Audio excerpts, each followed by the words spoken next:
I want you and that young man to tie that knot. I'm gonna pray for you.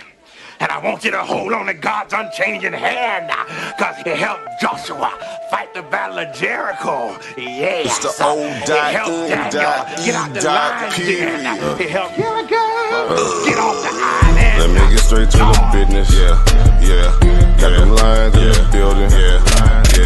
Why you lying to the children? Why you lying to the children? RIGHTEOUS. Man, you know I've been the best. Man, they know they no contest. Yahuwah, he do the best. We will not see you tomorrow. Cause you cannot go to Thora. All the sons and all the daughters standing all with big manodas. But my son, he made me Taurus. On that line, I'm still a Taurus. Karate kicking Chuck Norris, 4-5 on my waist. If he started, will not hesitate to get retarded. Oh lordy, he ain't got a PowerPoint, he farted. He's running to the hills like a Philistine. G-Hawk hitting Hamites with the guillotine. Situation turned up with the Ratchet team. JJ 7000 to the debate league. I know them haters gon' hate me, but he won't debate me. Pistol off safety. He respond, come wake me. If I don't get up, nigga shake me. If he don't show up, then he fake G. I touch down and make these nigga nuts hate me. Dear brother.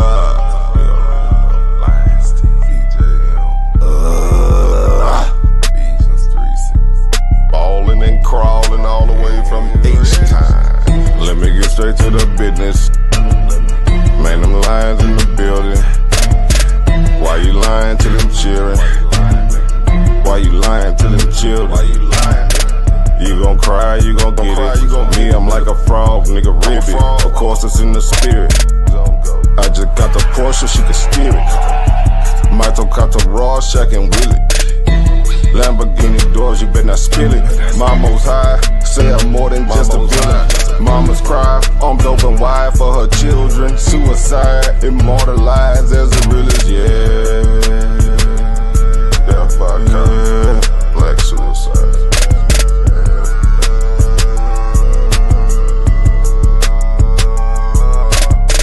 Let me get straight to the business. Got them lions in the building. Why you lying to them children? Why you lying to them children?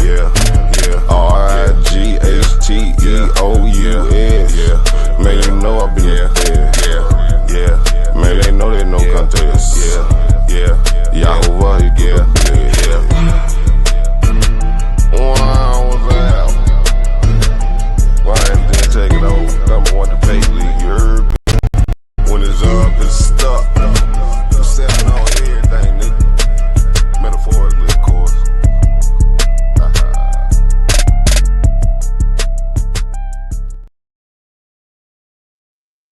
Well, all right. Once again, putting it down for you and yours. This is another episode of The Lion's Den. The segment titled The Conversation Continues, talking about what's on your mind. We will be regularly joined by JT Raw in about a hot second, Yeshaya Daw. But in the meantime, in between time, you have little old me, your brother in faith, Big Baby Hebrew, Brother Malachi, along with the seventh answer, Lady Karima. And when you come into the Lion's Den, you have to understand that you are now about to be hit with a strong dosage of the truthality social media platform and experience. And we want you to enjoy yourself while you're here. Now, when you roll with the Lions, you know you're rolling with the pride. That's PRIDE, because you know we are always permanently ready and destroying evil, starting with our own. And of course, the formula which makes the Lion's Den work and which makes the conversation continue, move like a well-oiled machine, the 7 I's. And that is intelligence, integrity, influence, inspiration, independence, insight, and information. All these which come with what? The facts. We bring nothing but the facts here, FACTS. That's frequently accurate, correct truths. And of course, you know that here we're one of the many factions of the anti-coon movement. And what's a coon? Spelled C-O-O-N. That is a complete, obvious, obedient, yes, a boss, nigga. We don't do coon here. No sambos, no buck dancing, none of that. It's found here in the Lion's Den whatsoever. And also, sometimes we may not see eye to eye, we may not always agree. Thus, we may go into the counterpoint spectrum, which is also known as debating, which is a good thing. It keeps everybody on their toes and keeps us all honest. And you're also being hit with Virgo energy. Yeah, we're analytical, critical, political, but we strive to not be hypocritical. And also, we come in the spirit of Isaiah 41:21 through 24. Always ready to produce our cause and bring forth our strong evidence. And also, 1 Thessalonians 5:21. We come in the spirit to what? Prove all things. And of course, no doubt, I should have said this from the opening, we give an honor to the Lord and Christ, from whom all positive thoughts flow. Okay? And last, but certainly not least, well, not last, actually, it was almost about to be the last. Listen, we here on the Lions Den, we understand that some of you out there, you may not be able to handle the truth. Well, we here, that is, the seventh answer, Lady Karima, myself, Brother Malachi, and Yeshaya, if you can't handle the truth, you will get our deepest sympathies and empathies, because we're not going to compromise it for nobody. So right now, if you can't handle the truth, if you can't handle the facts, you can skedaddle. You can leave right now. You will not be missed. Trust. But now, last but not least, when you come into the Lion's Den in the spirit of our other lioness, dear sister, I Am Manna, follow this house rule. Wipe your feet. Mind your manners. Conduct yourself in an orderly manner and enjoy yourself. Because if you should get out of pocket, if you should get a little too beside yourself in the comment section, you will get kicked up out of here by the seventh answer, Lady Karima. And all I and Yeshaya can do is stand by and watch as you get what you richly deserve. We're not going to try to stop her. There is no stopping her. Because when we display ourselves as being hospitable hosts, we're not going to put up with rude guests. And now with all these formalities out the way, I have been cleared for takeoff by Lady Karima.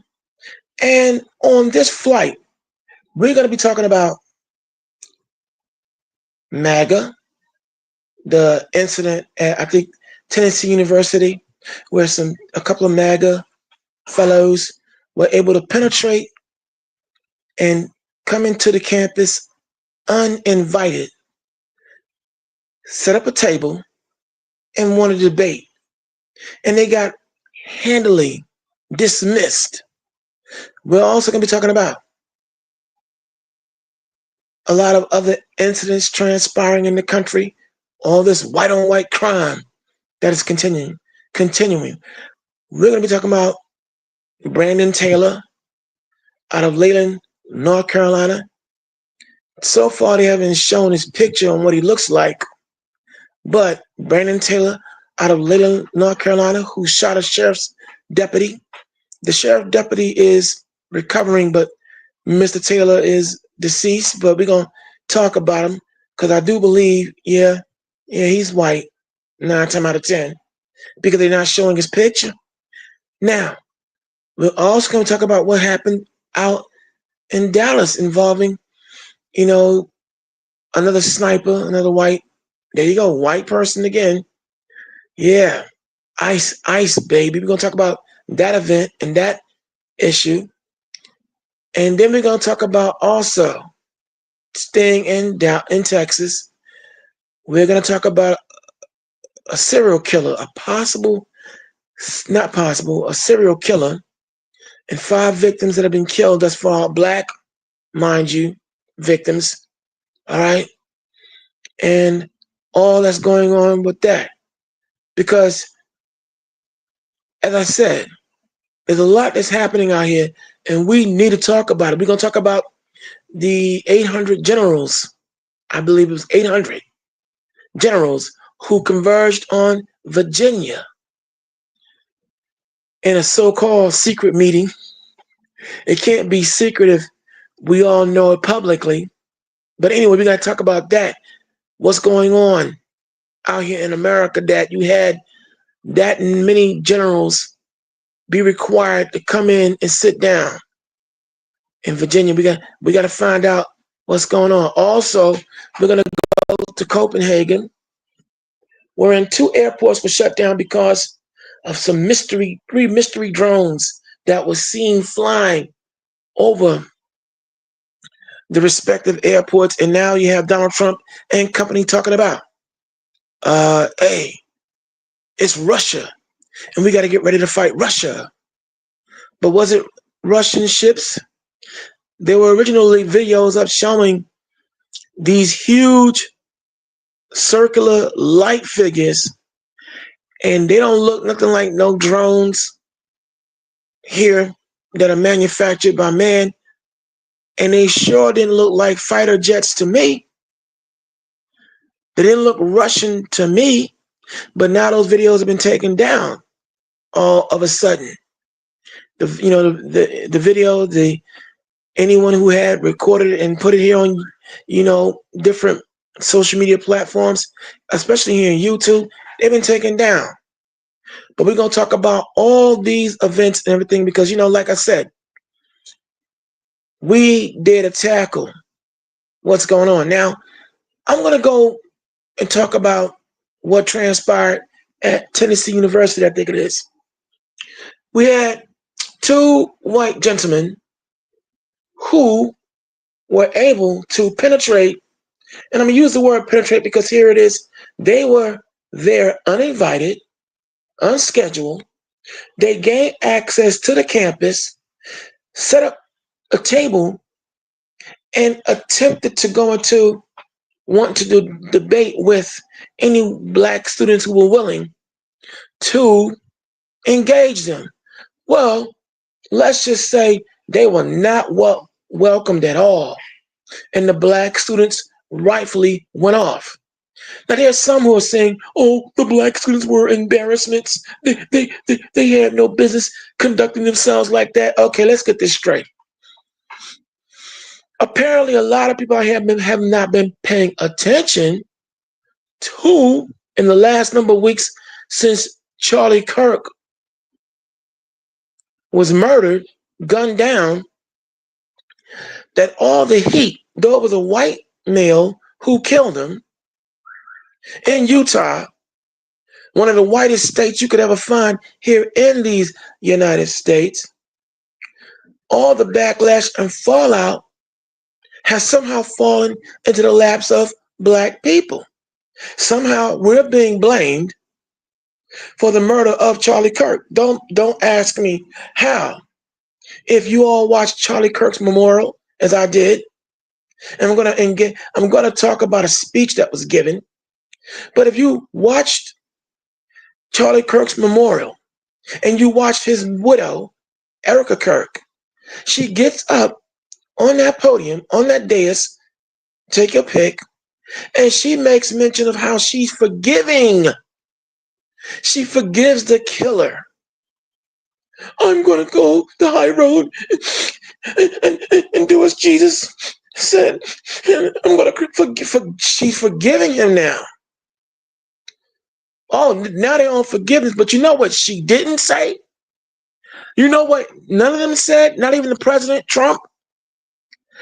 None of them said, but at the same time, we don't want any kind of racial bigotry, any kind of misplaced blame to be placed upon those who had nothing to do with the death of Charlie Kirk. She didn't say, I want anyone who's out here coming against black people and black students at HBCUs, I want y'all to fall back and leave them alone. She didn't say anything like that, though.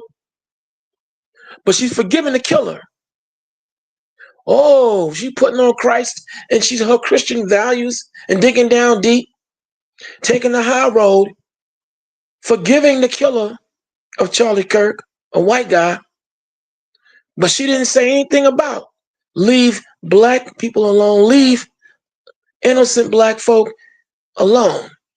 And here you had these two MAGA students that penetrated a campus, unknown, were able to set up a table, sit down, and then want to talk about they want to engage anyone in a debate. As if they were Charlie Kirk Jr. All right? And the students gathered themselves. They lost their cool and went berserk. Thankfully, they didn't fall for the trap of putting hands and feet on those fools. But they gave them a serious, you're not welcomed here. Now, some of you may say I'm reaching. Some of you may disagree with me, and I welcome any counterpoints if you think that I'm reaching. But you know why I have a problem with that disrespect and that violation, and also penetration, security-wise?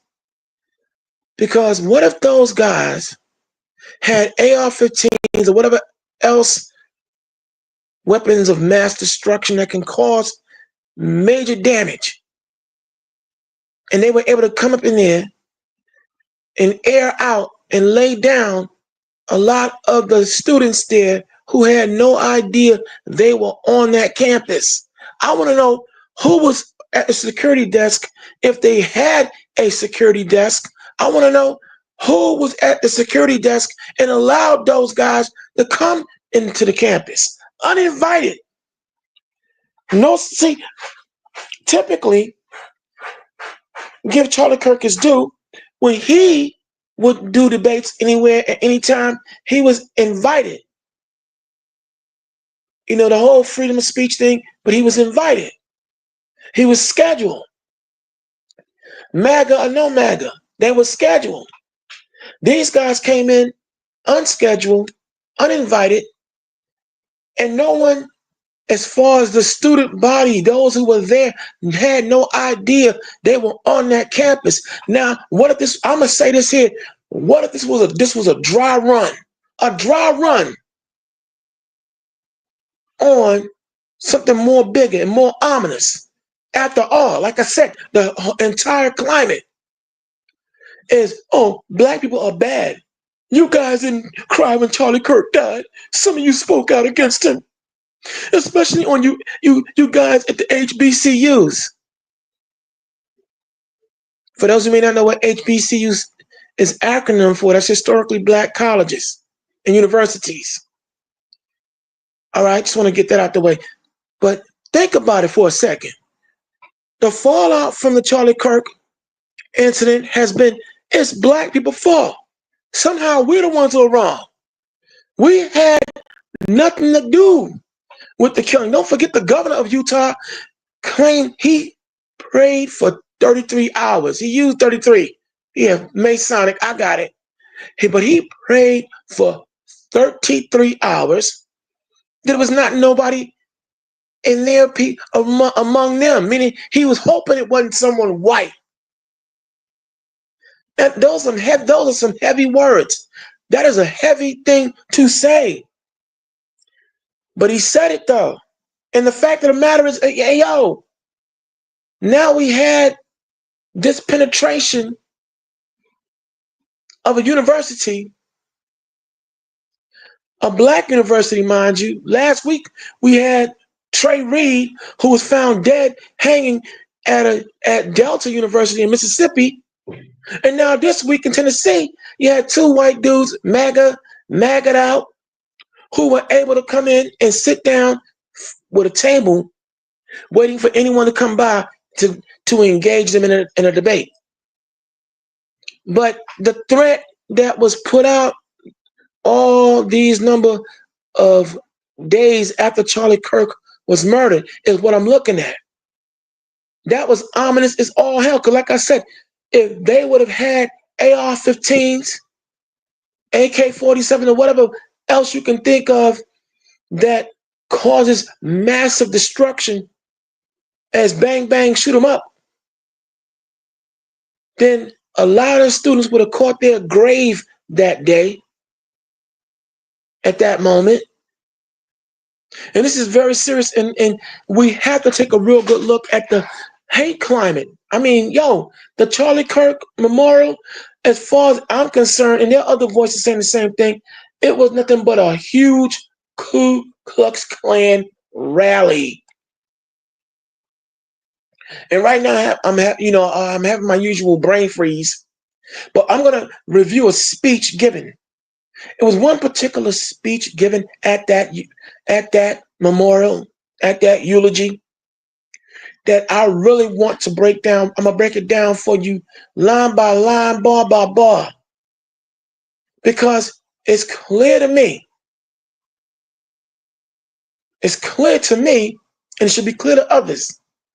There is definitely an all-out war about to be proclaimed on we, the children of Israel. See, what I'm not going to do is talk in coded language, because they talking in coded language thinking we too damn dumb to understand what they're saying. But we understand what you're saying. To all governments and intelligentsia agencies that are listening to this broadcast right now, we know exactly what you're saying, okay? We know what your man was saying up there on that podium at Charlie Kirk's funeral. We understand fully what you're saying. And I'm going to let you know here, right along with the Seventh Answer, along with JT Raw, Yeshua Doc, we're going to let you know flat out that the God of Israel hears you. The one true God, his name being Yahweh. No, not Ahia, not Yahweh. His name is Yahweh. Let's get that clear. The one true God, Yahweh, King of all heaven and earth and everything created, he hears you loud and clear. His great son, Yahweh Shai. Some say Yahshua. We say Yahweh Shai. But the bottom line is, he hears you loud and clear. And you've hardened your hearts. But still, we're going to say, let our people go. The Most High said, let our people go, that we may serve him. But you've hardened your hearts. You've all hardened your hearts, just like all the other captors of our people in ancient times did. And now it's on. You want a war? He gonna give it to you. Not us. It ain't us you got to worry about, but still, don't get it twisted. I'm not gonna speak in code. I'm gonna let you know flat out that everything that's coming down to you is not by our hand, but by the hand of our God. He's tired of you. He's tired of you. You talking about black fatigue? Well, he's got Esau fatigue. And we don't care about your buffer Negroes or anybody want to talk about you, Japheth, and all that other garbio. You are who you are, and you're showing who you are. And so he gonna match your energy. Don't get it twisted. He gonna match your energy. See, the weapons of our warfare, as 2 Timothy 2 verse 4, the weapons of our warfare are not carnal. It's not about guns. It's not about knives. It's not about technology. It's about spiritual warfare and spiritual determination that you cannot beat. See, understand, we were not meant to be your beast of burden or your slaves forever. But I see you hardening your hearts. You want to come for us. Well, don't get it twisted. There is going to be fight back. The Spirit of the Lord, like he gave the Spirit to David, Solomon, and all other warriors of Israel in the ancient days, Judith, and all the other women of Israel as well. It's going to be the same way. This is a whole new generation and time, and that all that hitting us, kicking us, stomping us, beating on us, that is not going to be tolerated. As a matter of fact, as you've been seeing now, we done had now, as it stands, 6 police officers get pop, mopped, and dropped, but by white hands. Because the Most High is now showing also all this shoot for whatever reason, for a long time, in a long season, he allowed y'all to shoot using your police powers to shoot down unarmed black men, women, and children. And some of you've gotten away with it. You've excused yourself in court and all that. But now the Most High is bringing a retaliatory. He's bringing retaliation. And for all y'all out there, whether you like it or not, believe it or not, or you want to deal with this, you're now about to see how real the Bible is. Even in your unbelief, it don't matter if you don't believe. As the Lord said, a great many of you're going to die in your faith. But I'm not here to give you a sermon. We're going to talk about the issues. But still, everything is still spiritual, though. It's still spiritual. And now we're seeing a spirit of vengeance that's out here.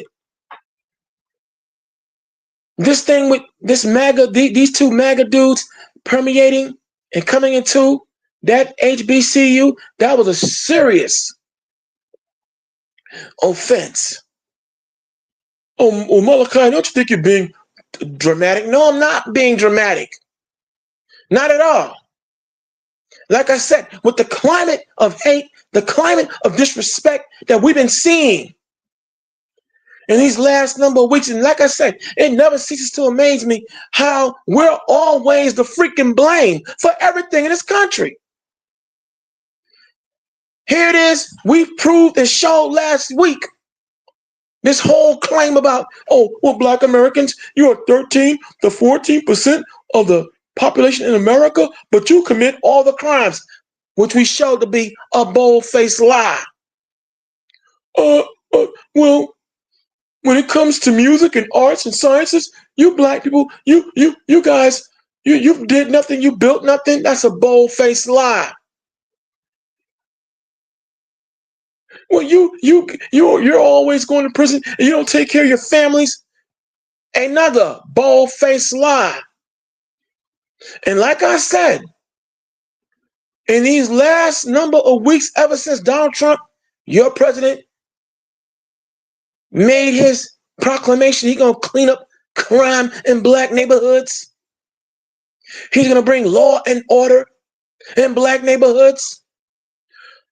All the outbreak of criminality that has happened in these last 4 weeks. Come on, y'all. Help me say it. The demographic has all been who? Survey says, bing, white guys. But yet the media ain't talking about that too tough now, are they? Are they? No, they certainly not. But we are. And we're going to talk about everything tonight. We're going to point and break down everything. Because, again, ladies and gentlemen, brothers and sisters, look, let's just face facts. We're living in a time where we cannot go on like this. We cannot go on like this. And for all my white listeners out there, I know you're taking notes and you're taking heed as well. But listen, your leaders have doomed you. And if you're not trying to stop it and put it in order, you're going to catch the wrath as well.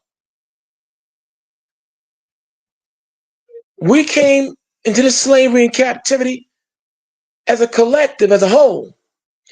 Even though some of us weren't evil in those ancient days, still we had to catch the wrath as the children of Israel as a whole, collective.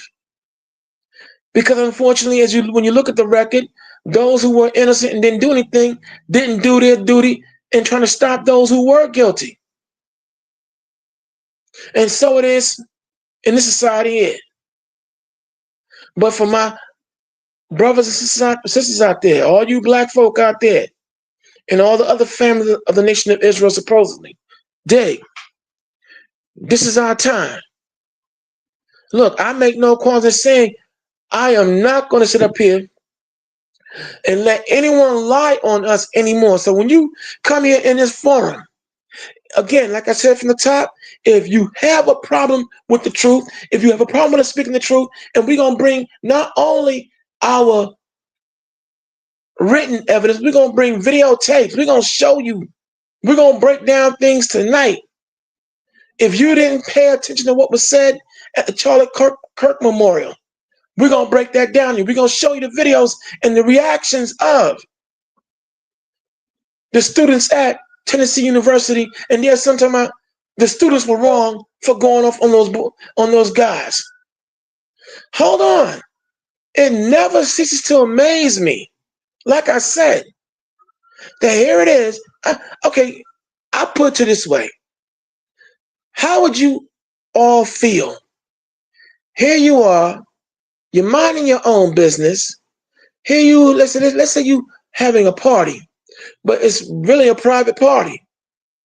And then you come out and you see some uninvited people sitting on your lawn with a table and talking about they want to debate your guest or talk to your guest. And it's your yard, your home, your lawn, your yard, and they're on it, uninvited. And then you react by kicking them off. You didn't put hands and feet on them, but you're barking them down and you're letting them know, hey, yo, get off my yard before you catch a bad one. And then someone blames you for being out of control. Someone wants to blame you for being in your quote unquote feelings. That's the most ridiculous, absolutely ridiculous thing I could ever hear. But let's not forget Dylann Roof, y'all. In the case of Dylann Roof, he was invited into the church by those black folk down there in South Carolina. He was invited in. And like the beast and devil that he was, while they were praying to the God who loves everybody, he whipped out the shotgun and started blasting. Shot 16 people, injured 9, and got taken to Burger King right after he got caught. Because he was and what did that show? And here it is, a lone white boy could go into a black church, gun down 16 people, 9 of whom died, and go to Burger King and have his way. So basically, he could shoot down 16 niggers and still have it his way. Let's just get to I'm just going to iron it out just like that. But I forget the white guy who went into the supermarket in Buffalo, New York, and killed 10 black people and was taken alive, mind you. He killed 10 black people in the Kroger supermarket in Buffalo, New York. Have you forgotten that one? So my point is, here we've had all this anti-black incendiary language being used by all the Charlie Kirk fans and those who love them at Turning Point USA. We've heard all this Garby OGO. Oh, how you guys gonna celebrate Charlie Kirk's death? All right, let me just say this to you. Black people were not celebrating Charlie Kirk being dead, but at the same time, they weren't pretending they liked him either. He was a racist, bigoted skunk who said all kinds of horrible things. And now you have people on on that note, you have people wanting to come for Martin Luther King's daughter, Bernice King, who denounced Charlie Kirk just recently. Now, hold up. Bernice King, okay, never mind the fact that she did have, a little bit of a association with deceased Pastor Eddie Long and that particular fallout some years ago. If you all remember Bishop Eddie Long and his getting caught with his pants down, I'll put it to you that way, and we'll leave it alone. But still, Miss King, Bernice King, daughter of Martin Luther King Jr., when she found out about that scandal, she disassociated herself from him because he was proven to be a hypocrite.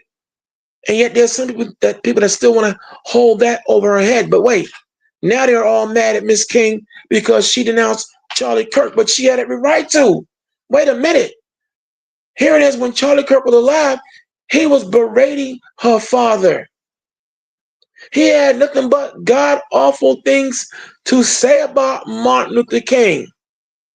But now in his death, to have certain parasites and pariahs wanting to now deify, if you will, make him godlike, and put him in the same role as Martin Luther King is absolutely abysmal and disrespectful. And she was speaking up for her father and his legacy. How is that wrong? Okay?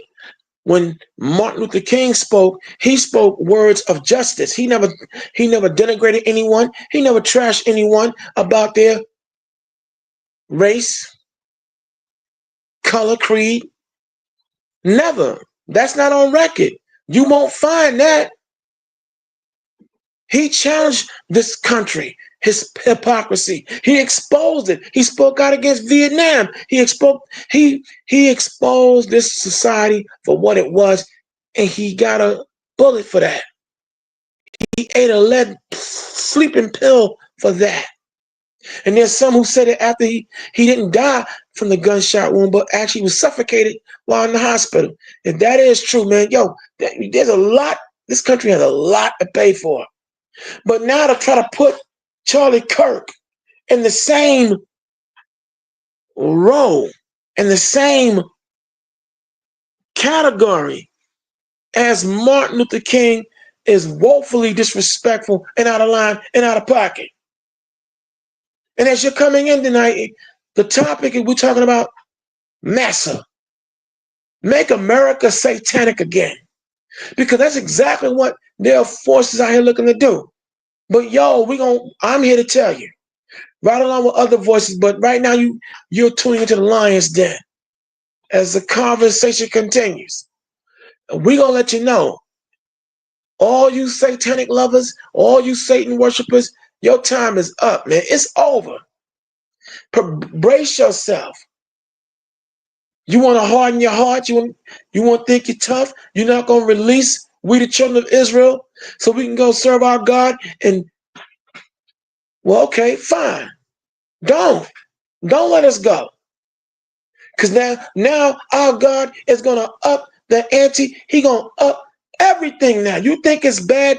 Now, brace yourself. It's about to get worse for you out here.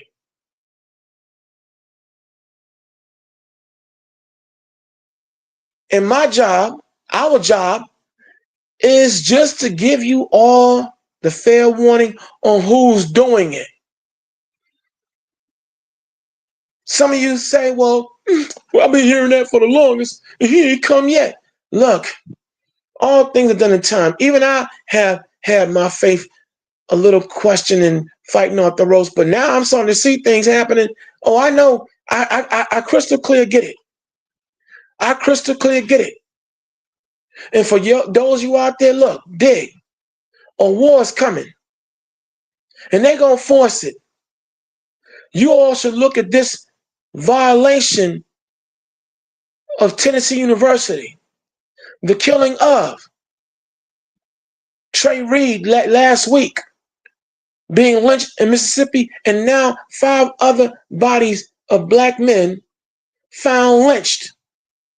They're not making the news. They're not reporting it in the news. But of course, the local investigators are calling them suicides. You know how that goes. But a lot is going on, and our job is to come here and give you clear, succinct language, so that when we finish talking, what you can do is get up off your duff and check things out for yourself. This hateful climate, ever since Charlie Kirk's assassination, and here it is on we black people, we weren't doing anything. We were minding our business. And that's all we've been doing. There's some saying, well, why aren't you saying, talking about what happened with ICE? That's none of our business. It's none of our business about white boys going out here now sniping and shooting and killing at a phenomenal rate. That's none of our business. It's none of our concern. After all, according to, all these independent sources talking about black people, we commit the most crimes. But here it is now, all these white guys going berserk out here.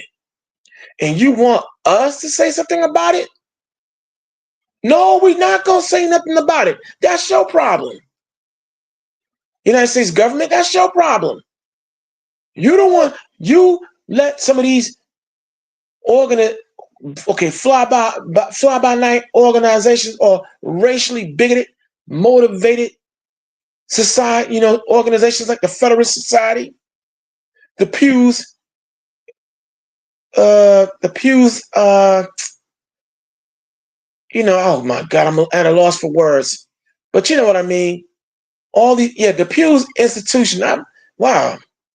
Okay, you're the one letting these people put out all this irresponsible propaganda and anti-black propaganda, I'm going to add, and lies. We don't have anything to say about what happened at ICE. I don't care.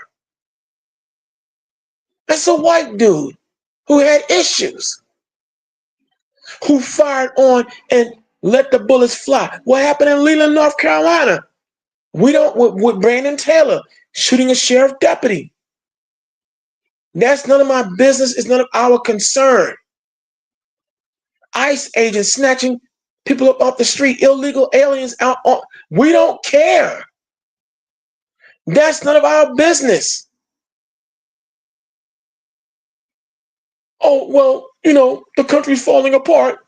Black America, what do you have to say? Well, what should we say? Since you accusing us of committing all the crimes in America, why do you care what we say and what we think and what we're doing?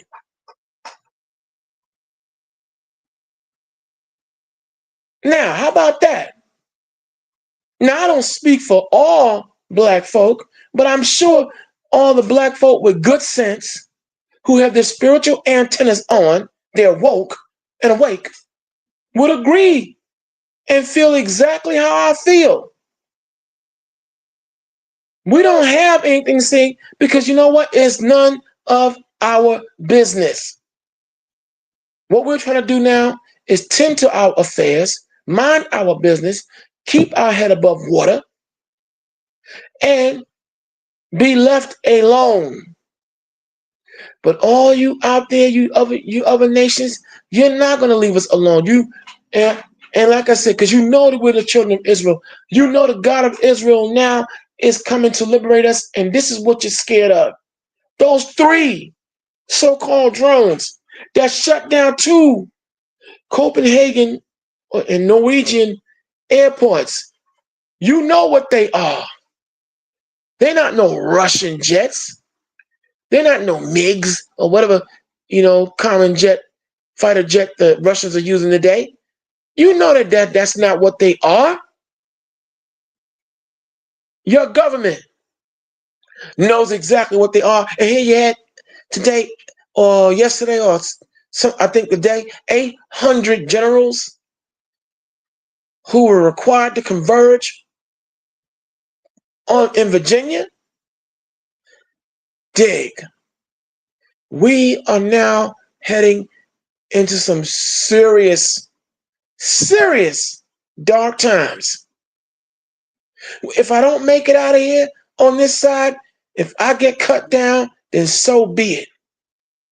But all you out here you're gonna know that you were talked to, that you were given full understanding and warning, no code language, by those of us here on the Lion's Den. This is not a joke nor a game. These people are refusing to let us go. So we're going to take our freedom. And it's going to be taken. Don't worry about that. The same way the God of Israel delivers out of, if you believe the biblical accounts written, the same way he took us out of those world empires of that time, it's going to be the same thing here today in this mystery Babylon that we now know to be America. And for all my white listeners, you have every right to be angry. You have every right to be scared because, again, your leaders have failed you and they have doomed you. The same way we had to pay for our forefathers' crimes against the one true God, so now must you pay. And yo, I almost feel sorry for you. You all got a lot to pay for. Because here it is, you haven't stopped. But now we're seeing, again, I want y'all to pay attention. In these last number of weeks, at the same time you've been seeing, again, unarmed black men and women being shot down by the police or criminals disguised as police officers. Have y'all seen the retaliation?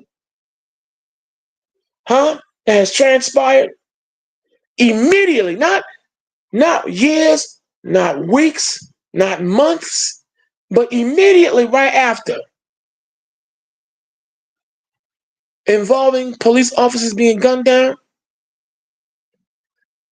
See, now the Lord is he's not waiting now.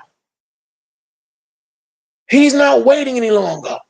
He's now unleashing the spirits of vengeance as he said he would. We're seeing all kinds of unnatural vehicles being seen in the sky, and they're ramping it up. But we're going to let you know, those are the angels of the Lord mounting their offensive attack that's coming. And they can't, and see, this government, you can't stop them. You can't stop them. You can do all your planning. You can do all your raging. But the more you come down on us, the more the Most High is going to come down on you. The one true God going to come down on you. Now, this is where we at. This is not a political problem. It's not a reparations problem. It's not a social problem. This has always been a spiritual issue, and now it's coming to a head. Now it's coming to a head. See, like all other societies, when they had we, the children of Israel, in captivity, they were required to let us go. You, America, you now are supposed to be letting us go. We've done our time, but you've hardened your hearts and you got yourself convinced that you're going to rule forever. No. And you got it in your mind. You've hardened your heart.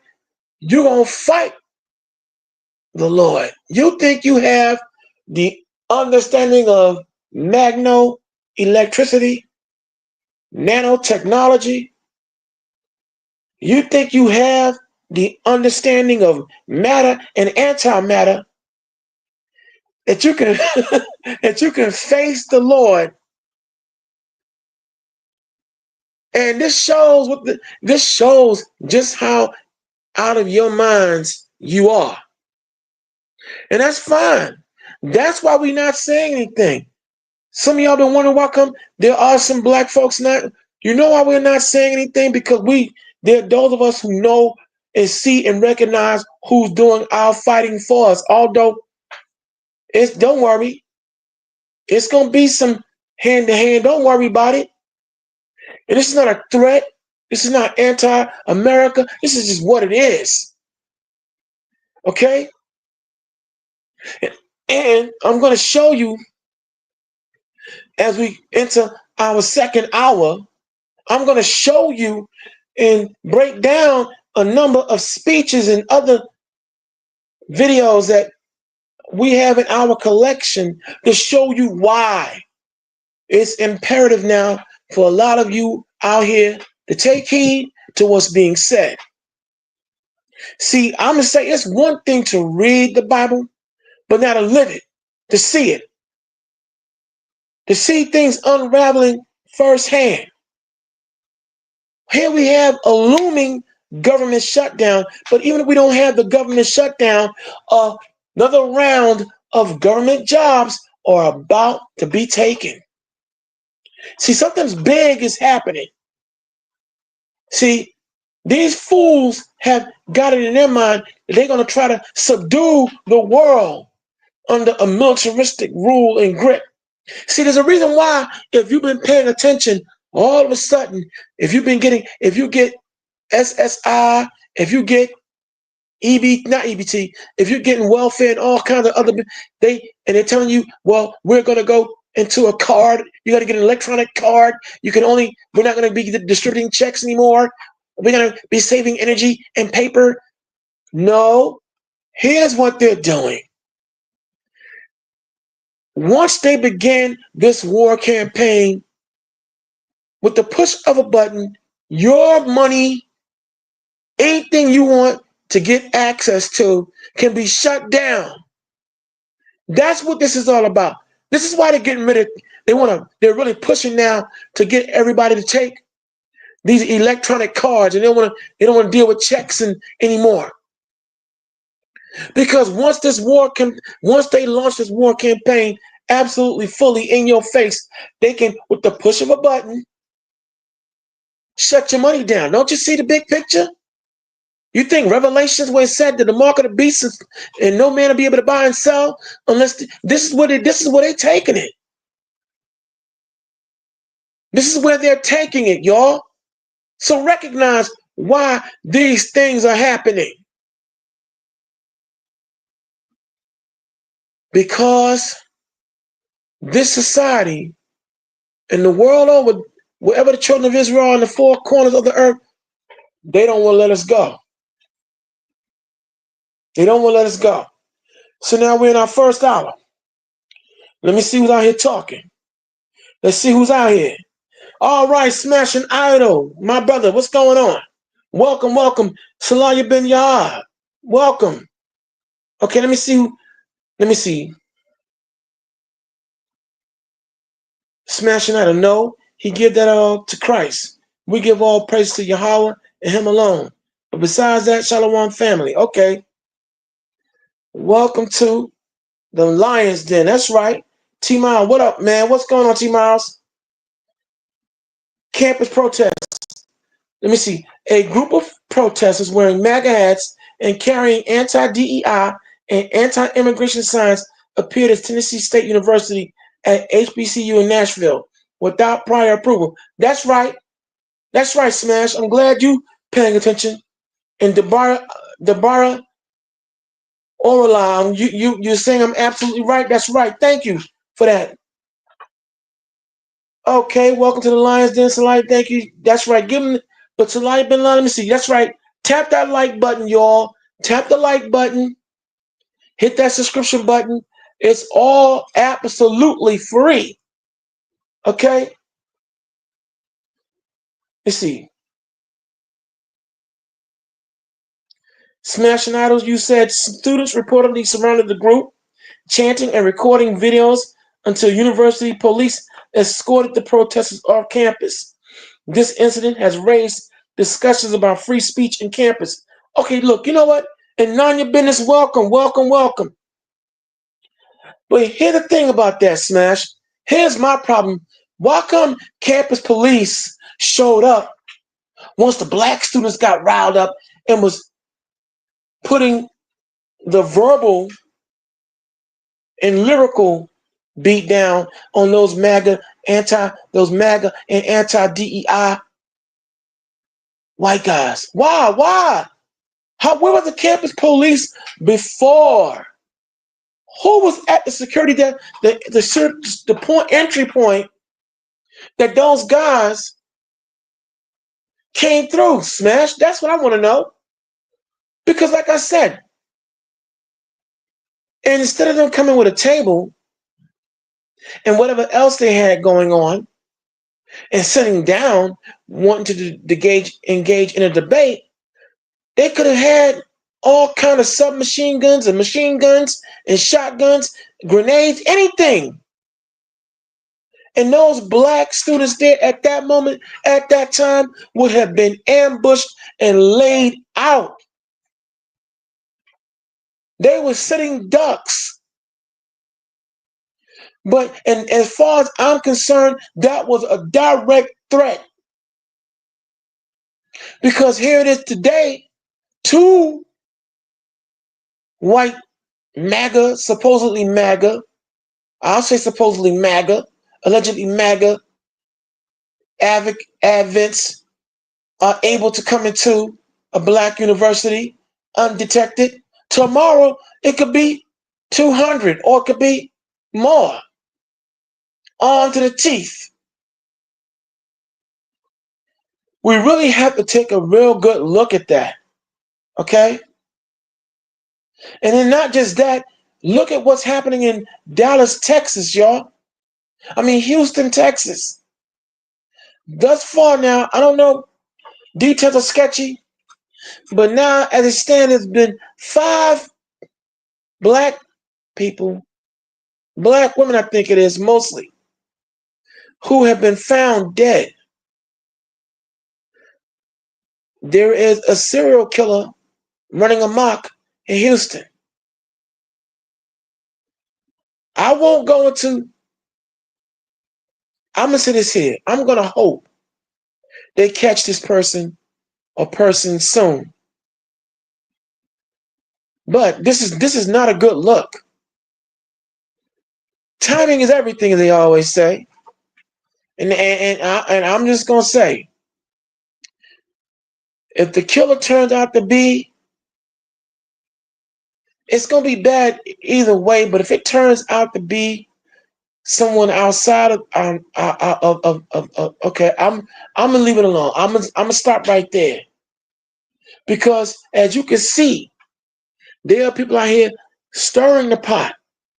They bring it to a boil, and they know exactly what they're doing. And again, all this anti-black vitriol that has come down the pike after Charlie Kirk got killed, not by anyone black, but by someone white. But all this vitriol, and it's scary now. A serial killer has taken out 5 people in Houston, Texas. So we got to ask, in all those rhetorical, what's going on? As Marvin Gaye said, this is ugly. And like I said, it's absolutely scary. As I said, I watched Charlie Kirk's widow at his memorial get up there and say she forgives Taylor Robinson. But yet, Donald Trump, nor Erica Kirk, nor anyone else has been saying we want anyone harassing black students at HBCUs or black people in general, leave them be. This is the land of the free, home of the brave. If there's some black people who feel some kind of way about my husband dying, leave them be. She ain't say that though, but she's forgiving Taylor Robinson. I want y'all to pay attention to that. Do you see the big picture in that? Those of us who had nothing to do with Charlie Kirk being assassinated, there are elements out here coming for us, and we're being blamed for something that we didn't do. It's like everything that goes wrong in this country, we're always blamed. It's amazing, man. But yet we're told we're living in a post-racial America. You had Republican Senator Tim Scott talk about America is not a racist nation. It's not a racist country. This shows you why, when we come here in independent black media, why we are determined to expose these lies, and we're determined. We're not going to talk in coded language. We're not going to fake the funk. We're letting you know exactly what the climate is. And going forward, and henceforth, the one true God, Yahweh, is not going to stand by any longer. Finally, he going to really start unleashing immediate judgment. See, white America, Esau, listen, you have had your run, and you have ruled this world abysmally. Some of you think you're going to get caught up in the rapture. Matter of fact, what's today's date? Is it the 25th? Yeah, matter of fact, it is. You had some people out here talking about the rapture was going to happen between September 23rd and into the 25th. Well, here we are. No man knoweth the hour. For those of you maybe, if you're not Christ believers, okay, that's fine. That's your business as well. I'm not going to even try to, change your mind. But no man knoweth the hour when the Lord going to release judgment and send forth the mighty angels of hosts to come here and render us free by way of Christ or Yahweh Shah. Some of you may not believe. There may be some Israelites in here. You may be Old Testament only. That's your right and that's your affair. You believe otherwise. But still, all the signs that Christ had to look out for, and they happening. Nation rising against nation. You're going to see signs and wonders in the heavens. You're going to see all kind of things transpiring. Earthquake, typhoon, flood. Everything is happening right on schedule. But the main thing he said was going to happen, you will see uproars of the people. Hey, what's happening all out here in Los Angeles and Delaware and in New York with ICE, man, they are going in. They going in. So everything is happening all at once. But again, psychologically, emotionally, spiritually, we see white America coming apart at the seams. But listen, you have it coming. And it's not because your skin is so-called white, but your actions and deeds during your rulership on this earth have not been right. And you're still not going to get it right. You're still not going to get it right. And now as we go into the second hour, we're going to have, when the seventh answer is available, she's going to bring forth video. We're going to show you why we're saying what we're saying. So we have a serial killer in Houston, Texas. And this just started right after, and this began right after Charlie Kirk got hit. But of course, there are a lot of black folks coming up missing and turning up missing. But look, the time has come. That's why the Lord is also ramping it up now. For a long time, I've been wondering, when you gonna unleash, man? I've been putting in Proverbs 3 and 5, trusting the Lord with all your heart. Don't lean on your own understanding. But come on, man. But now he's starting to amp. He's starting to amp and ramp it up because he's tired. Finally. So politically, you're gonna see this country crumble. Socially, you're seeing the country crumble. Economically, that's another thing you better get ready for. This economy is about to crash. All economies across the world are about to crash. See this mark of the beast thing? They're going to bring it in, and then they're going to try to, again, put everybody on this whole issue of you not rolling with us, you can't eat, you can't do nothing. Look, that's only going to breed resentment. See, that's why they're pushing for this whole, you got to get electronic cards only. And because at the push of a button, when you rebel and you fight, now your money is locked up. But look, it's not going to matter. It's not going to matter. People are going to break fool out here, and they are already breaking fool. When these next cuts of federal jobs that Donald Trump and company are planning and are going to initiate, what do you think is going to happen? You think people just going to sit by and watch you feed your family while their family starve? For all the rich out there, you in for a rude awakening. An absolutely extreme, rude awakening. No, it's not going to go down like that. It's not going to happen like that.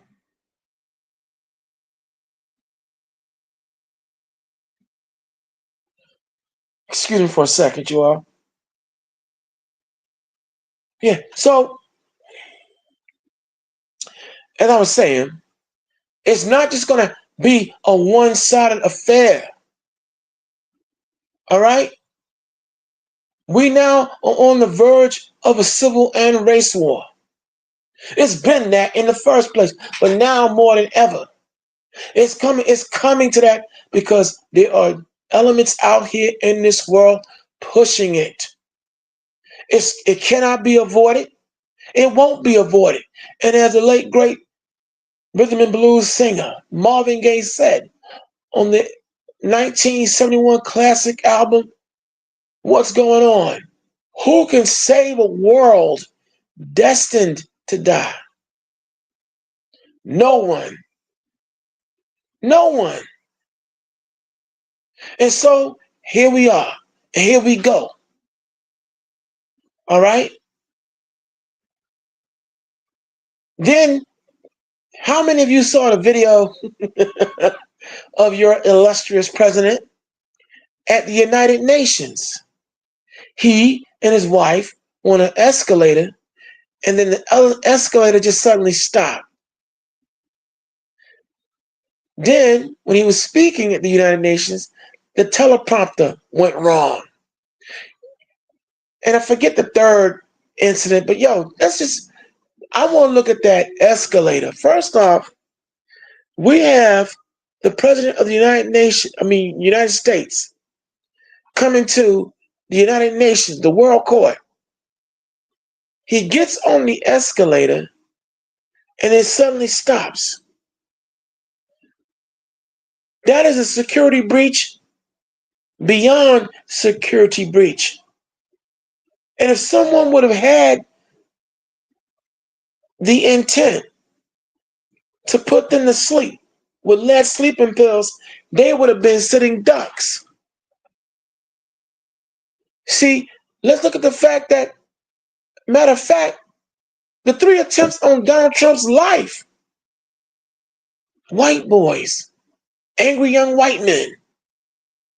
How come no one's talking about none of that? All that white on white crime, but President Trump, you want to send troops into black neighborhoods to fight crime? The 3 attempts on your life was by your own. Let's talk about that.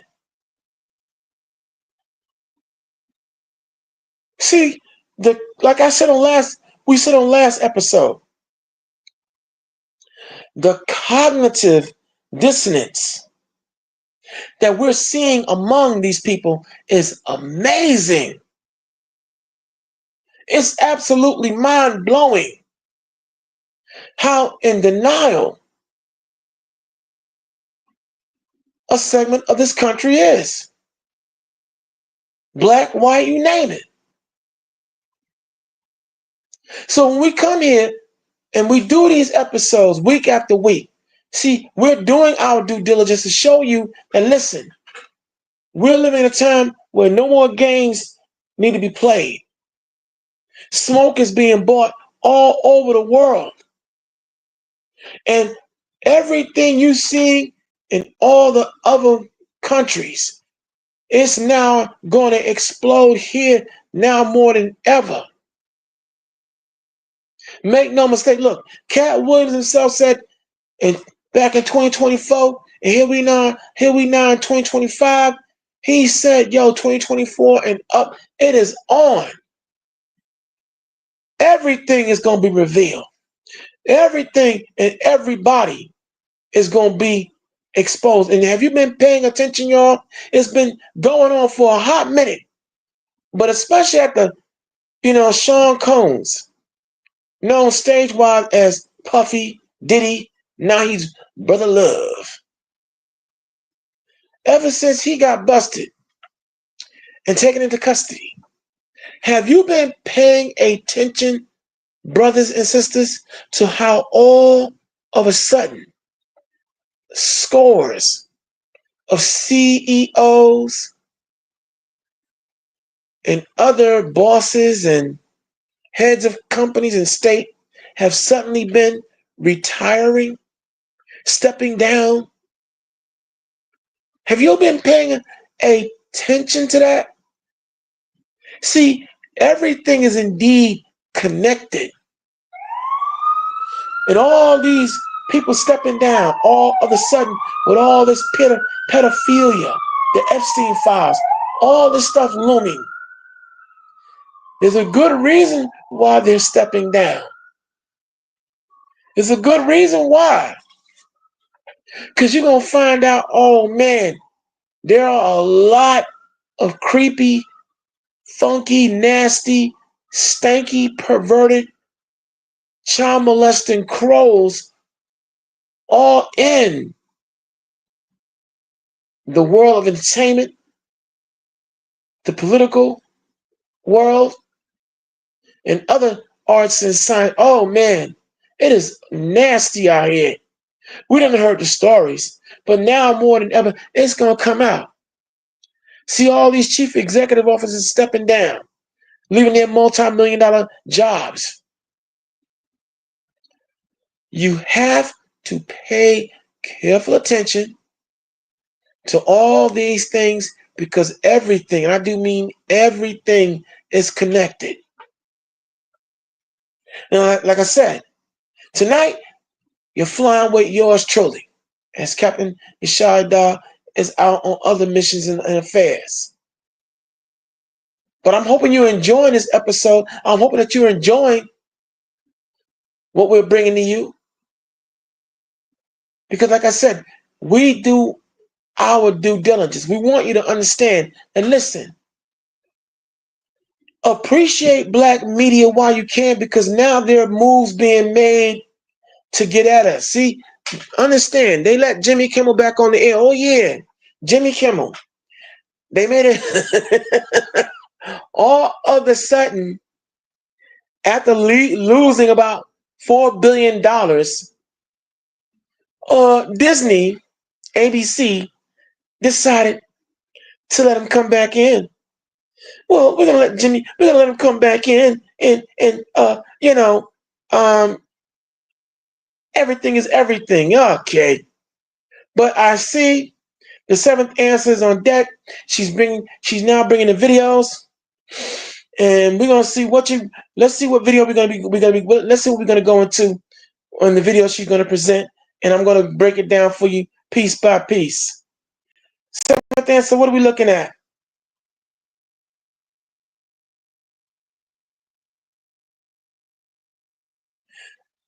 Or if you're ready to release the video, you can do so. Yeah, I think they're talking about the ICE detention, the ICE shooting.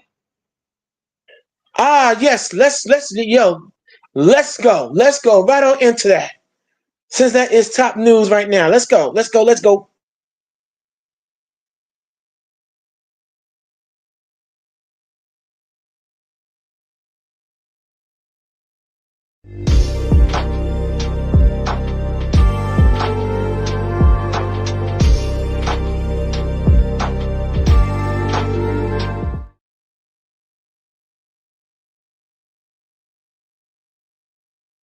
Says the suspect in yesterday's deadly shooting at a Dallas ICE facility was targeting law enforcement. However, no law enforcement officials were actually hit. 3 detainees at that facility were shot. one of them was killed. The Department of Homeland Security has ordered an immediate increase in security at ICE facilities across the country. Now, the 29-year-old suspect fired multiple shots toward the building from a nearby rooftop. Officials say he used ammunition that had anti-ICE messages written on it. You can see that on your video there. He then turned the gun on himself, and that suspect died at the scene. CBS News correspondent Omar Villafranca is joining us live from Dallas right now. Omar, thank you for your time. What more do we know about the suspect in this case? Well, we're learning very slowly about the suspect, 29-year-old Joshua John. We understand that investigators have been going through a home in Fairview, Texas, just north of here in Collin County, and in Oklahoma as well. And it's worth noting the FBI director, Kash Patel, just put out a social media post about how they are going through his devices and have searched those houses that we just mentioned. Seventh Answer, could you stop the video for a second? This is some of what he posted.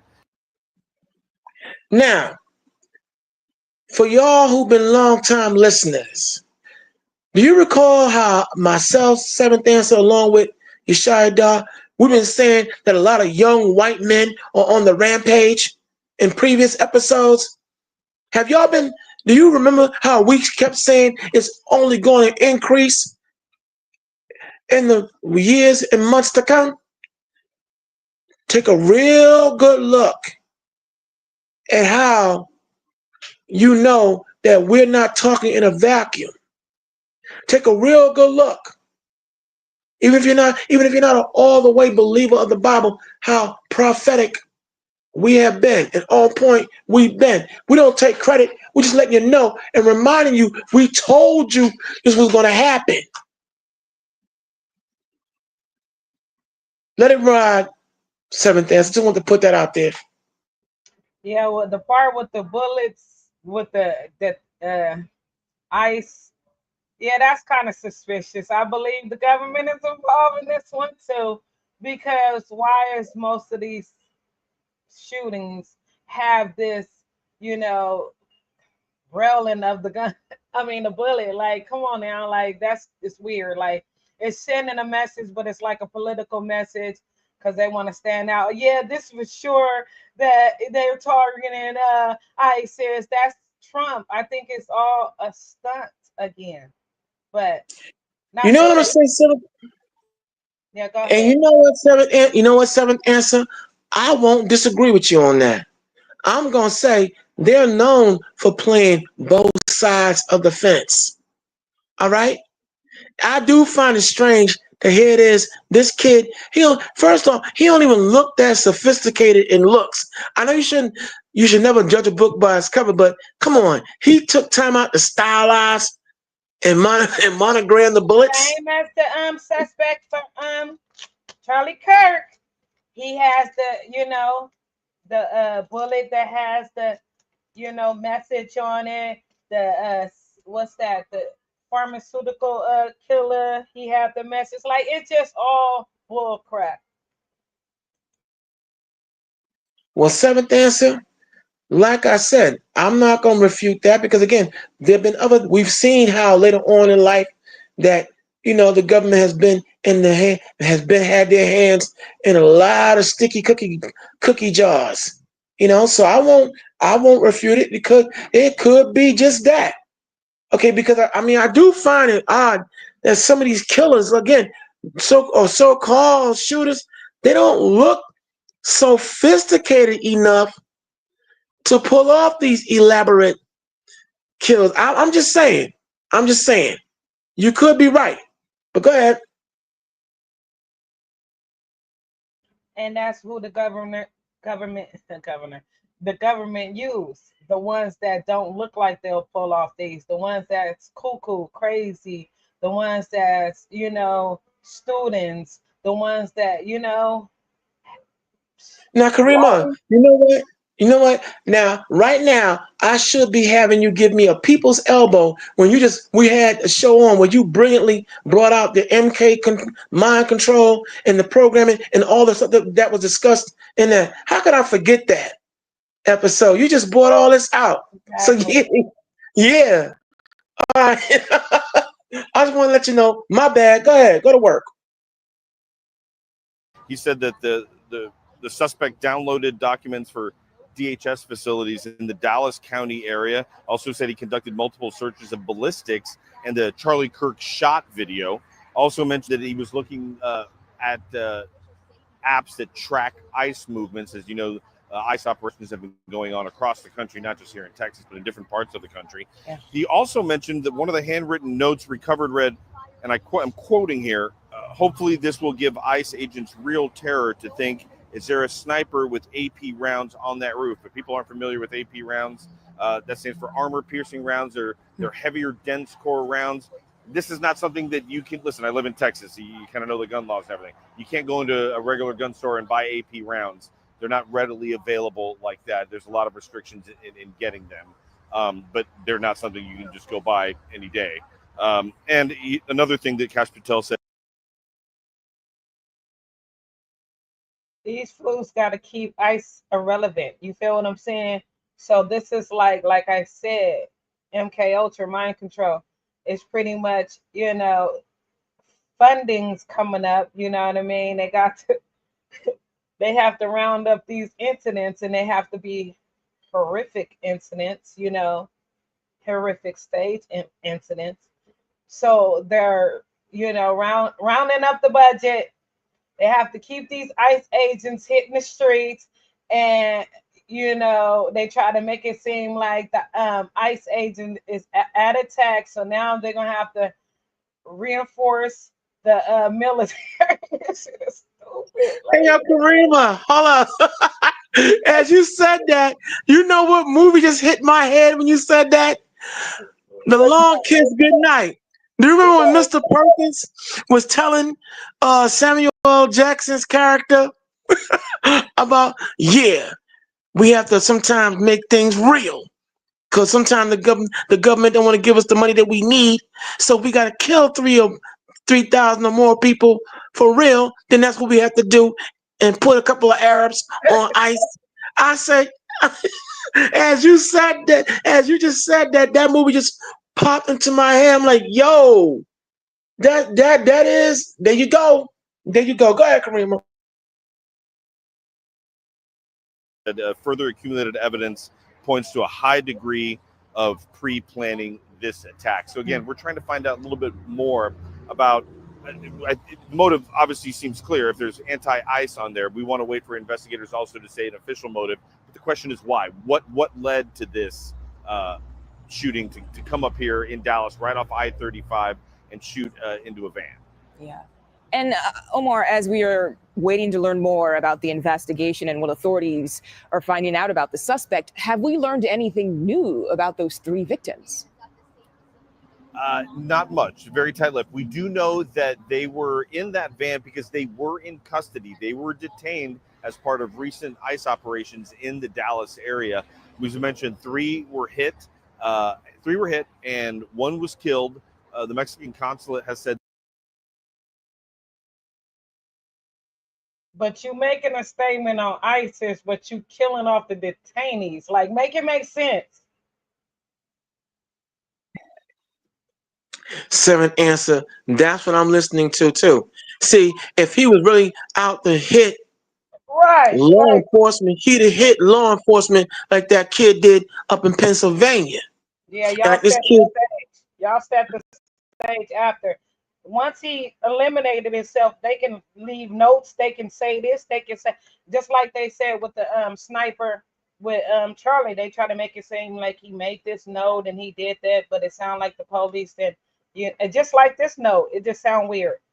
But the note with Charlie's killer is, you know, all these, you know, requests and his identity and him changing up and all this stuff in his notes, like that, it didn't make sense. Just like it don't make sense now. I think the police and everybody is involved. No, I think Donald Trump got a hand on this one. Well, you know what I'm gonna say? Listen, again, this government has been known to play 2 sides of the coin, no doubt. You know what I'm saying? They create the famous COINTELPRO counterintelligence program, create the problem, and then come up with a solution. Or to do a fundraiser, we commit a number of attacks out here, which beefs up our whole homeland security plan to lock people down, because it's for your safety. Just like the world trade. But I don't want to go there though. Yeah, but they be having meetings, almost every week about his actions, and why he doing this and why he passing this and why he firing different people. And, some of this be coming up as far as why do he got these, the military against the citizens and the money, the fundings. I'm going to go get these videos I'm talking about.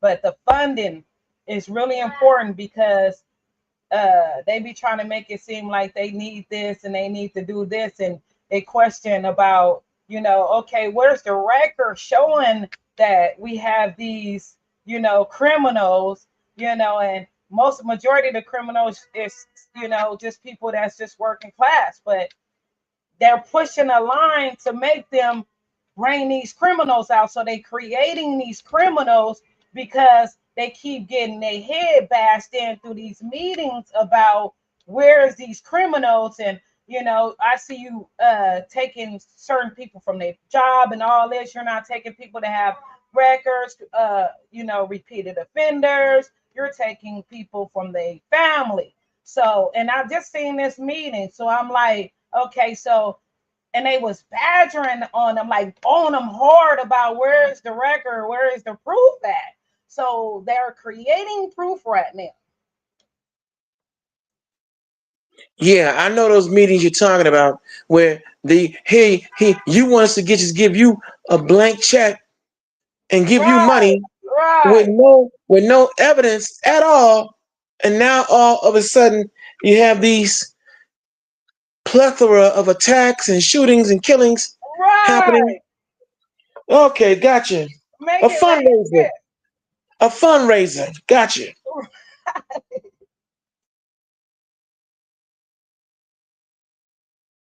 That one of the injured that was in that vehicle was a Mexican citizen, but for the other two, we don't know. They're at a local hospital, but even the local hospital is being very tight-lipped about the patients there. Okay. Omar Villafranca, thank you so much for joining us. Imagine being able to build an app with your name on it just by thinking. So there you have it. But my point is, okay, albeit there may be some duplicitous and double dealing and wheeling dealing going on. Here it is, government orchestrated hits and all kinds of shootings for the fundraising and also for the continual lockdown and eradication of what rights and privileges that we have, because this government has been known to play both sides of the fence. Like I said, see, all y'all out there, understand this here. Just like you've been watching and studying us, we're watching and studying you. We're on our job. I wasn't kidding when I said we're like Inspector Gadget. We always on duty. And for all y'all that's sleeping and you might be caught up in day-to-day trials and tribulations at your jobs, but we're on our job and we come here for free and put our lives on the line. Look, it takes a lot of heart to do what we're doing. Okay, we all got our lives. We all living, on the edge and living just enough for the city, as Stevie Wonder said. We living on the edge, and we got all things going on in our private life, but yet we are taking our time to come here and do this service and do this duty rather than sit around and complain and sit on our hands and don't come up with solutions. We coming with the solution with this medium to expose and put things out there for you to weigh whether you believe it or not. So now, as the seventh dance is on deck, if you can find that Charlie Kirk eulogy in the speech, oh, Karima, I would be very much appreciative while you're queuing up everything else, because I want to break this speech down. That oh my God, yo! It's going to take, now, please be advised that along the way, as I break this down, I'm going to cuss Carlton Banks style. I assure you, this is going to make you feel some kind of way if you didn't hear this guy. Oh, this dude. Anyway, let the tape play, please.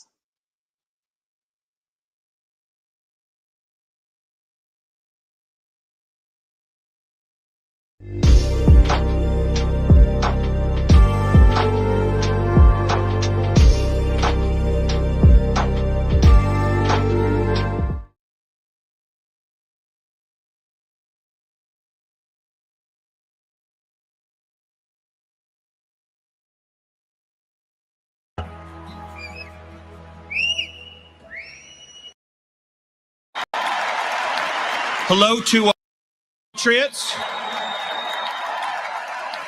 Hello to our fearless president, Donald J. Trump. And hello to millions of Americans all across this land who are gathered in sadness and sorrow to mourn Charlie Kirk, but also to dedicate ourselves to finishing his mission and achieving victory in his name.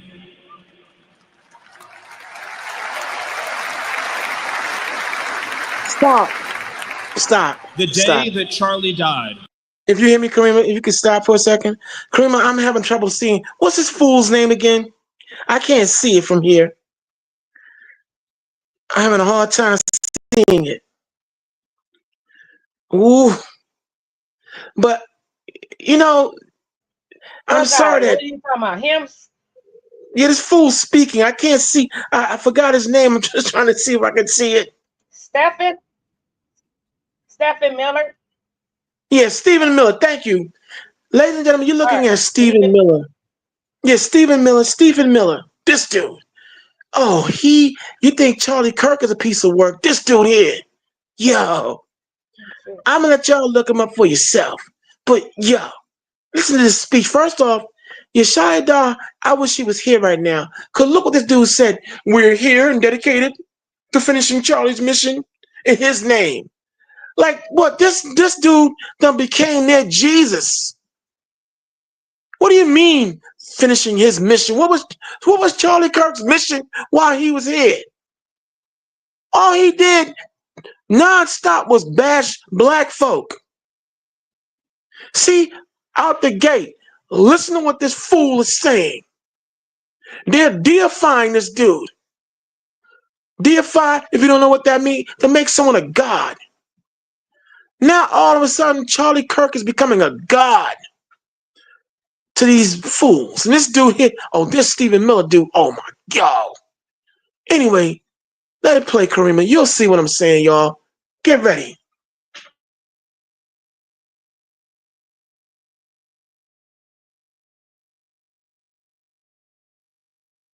You can let it play, Karima, when you're ready. The angels wept, but those tears have been turned into fire in our hearts. And that fire burns with a righteous fury that our enemies cannot comprehend or understand. Karima, what please I see, stop. Erica, I don't want to work your nerve. But stop. Please stop.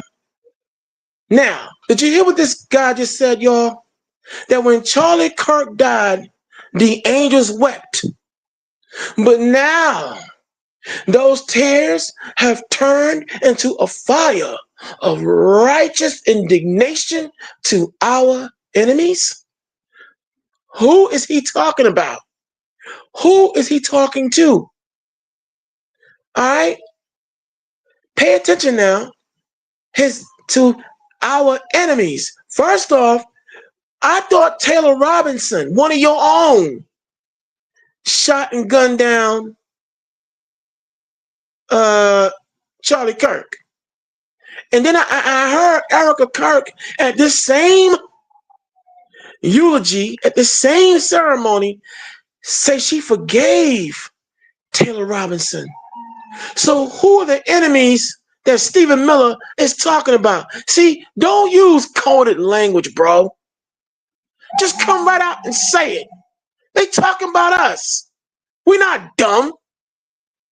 There are other voices out here who picked up on this, but I'm giving you the Lion's Den spin on this one. He's talking about us. Here it is. We have nothing to do with this dude being cut down, but we have a fire for our enemies. Let it play, Karima. I'm reminded of a famous expression. The storm whispers to the warrior that you cannot withstand my strength. And the warrior whispers back, I am the storm. Erica is the storm. We are the storm. And our enemies cannot comprehend our strength, our determination, our resolve, our passion. Our lineage and our legacy hails back to Athens, to Rome, to Philadelphia, to Monticello. Our ancestors built the cities. They produced the art and architecture. They built the industry. Erica stands on the shoulders of thousands of years of warriors. Ooh. Did you hear that, y'all? Did you hear what this dude just said? That their lineage, Erica is the storm.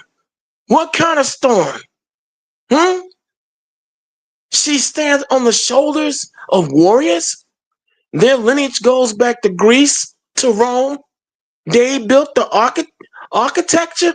Oh, so Egypt and the children of Israel and the sciences that we produced. Oh, that's not where Rome and Monticello and everybody in every other place he named didn't get their architecture from. Having Israelites as slaves in those areas and we built. Oh, this guy, man, he's a piece of work. He going all historical. He taking the eulogy someplace it shouldn't even have been going. But listen now, like I said, I'm just breaking down exactly what he's saying because he's too much of a punk to say it outright. He's speaking in code, but I'm hearing and I'm breaking it down for you out there. Go ahead, Karima, let it roll. Of women who raised up families, raised up city, raised up industry, raised up civilization, who pulled us out of the caves and the darkness into the light. The light will defeat the dark. We will prevail over the forces of wickedness and evil. They cannot imagine what they have awakened. They cannot conceive of the army. Did you hear that, y'all? That they came out the cave. You got that part right. Yeah, tomorrow. But he's saying white women pulled themselves out the caves and pulled them out the cave. No, they didn't. We did. Black civilization taught you how to wash your funky Abakatutskis. There you go. I caught myself. Funky Abakatutskis. Some of y'all still don't take baths. Oh, what, you mad? You don't like what I'm saying? Look it up. So our enemies don't know who he talking about. Like I said, Taylor Robinson killed Charlie Kirk, but he's talking about our enemies have no idea what they've awakened. We built the architecture. We pulled ourselves up out the cave. No, y'all didn't. We took you out the caves. We, black civilization, especially the children of Israel, and we taught you, Esau, how to wash your behinds. Y'all still don't take baths. What am I saying? Oh, he's right. No, I'm not racist. It's the truth. I could pull up videos. Well, never mind. But I'm just saying, who is he talking to? And we know who he's talking to, but who he talking about? Now listen to this, y'all. Listen close. When he said the light will defeat the dark. Oh, I'll help you. He said, oh, the white will defeat the darkies. Yeah, we know you talking about us. We know who you talking about. But I'm like this, don't talk in code, thinking that some of us can't pick up on what you're saying. The Lord has given us insight, hindsight, and every other kind of sight to pick up on what you're saying, demon boy. Look, if you just gave this dude a hooded cowl, he looked like Darth Sidious. The dark side of the Force is a powerful force, and the dark shall defeat the light. This dude, man, just give him a cowl and he look like a Sith. For all you Star Wars fans out here. All right, Creamer, drop it. They have arisen in all of us because we stand for what is good, what is virtuous, what is noble. And to those trying to incite violence against us, those trying to foment hatred against us, what do you have? You have nothing. You are nothing. You are wickedness, you are jealousy, you are envy, you are hatred. You are nothing. You can build nothing. You can produce nothing. You can create nothing. We are the ones who build. We are the ones who create. Stop. Okay. All right. Do you hear? Now I'm gonna go Carlton Banks. I'm gonna cuss. Carlton Banks style. Do you hear the balderdash, the poppycock, the skullduggery, and the bullshito this dude is saying? Did you hear what he just said? And for those of you out there, the dark, you see how he emphasized that. I'm gonna help you on what he really saying. To you niggers, you are enemies. You are nothing. You built nothing. You are envy. You are jealous. You are bitterness. Also, we're asking for reparations because we continue to shove down your throat how you got your white privilege, Stephen Miller, you and the rest of your white folks out here, because we're exposing the evil that you did. Used to eat black flesh, burners, lynches. You take black women and cut the baby out. Because we won't forget that. We are jealous. We're envy. We are bitter. You damn right we bitter. We all been jealous of you jealous of you for what? For what? When all the world wants to look like, be like, I'm going to go NWA. You want to be like us, act like us, dress like us, but ashes to dust, ashes to ashes, and dust to dust. I'm going to go Eazy-E. You want to look like us, be like us, dress like us, but ashes to ashes and dust to dust. So Esau, please bow down on your knees to the real children of Israel. What you mean? He said, look, you are nothing. You built nothing. Excuse me, Stephen Miller? 400 plus inventions used the world over, built by slaves. All you did and all y'all ever did was steal every goddamn thing. Oops, I slipped. I forgot to say gosh darn thing. There you go, Carlton Banks. But listen to what he's saying to us, y'all, because he's talking to black people. He's talking to us. Make no mistake. See, I broke this down to a science. And there are others out here who heard. But I'm giving you the Lion's Den interpretation of what he's saying. He said, we built nothing. We are nothing. First of all, I thought this was a eulogy for Charlie Kirk. This dude's talking, he done went way in left field. So somehow, no, not somehow, I know why, but yet here we are, the blame. He said that we were out, that you cheered, and you incite violence against us. He said, oh, so because you're now hearing certain black voices saying, defend ourselves, we're going to defend ourselves against your tyranny and your evil, and others, and there are other voices now joining our voice. We're the children of Israel, because we're saying that a black God with a black son named Christ is now initiating all kinds of war and terror on you for your evils. Oh, you're inciting war. Oh, you don't know our resolve. All right. We do know your resolve, but your resolve is going to be dissolved. How about that? I'm not going to talk in code. I'm letting you know what the God of Israel is compelling me to tell you right now. Bring it. Bring it. He going to deal with it.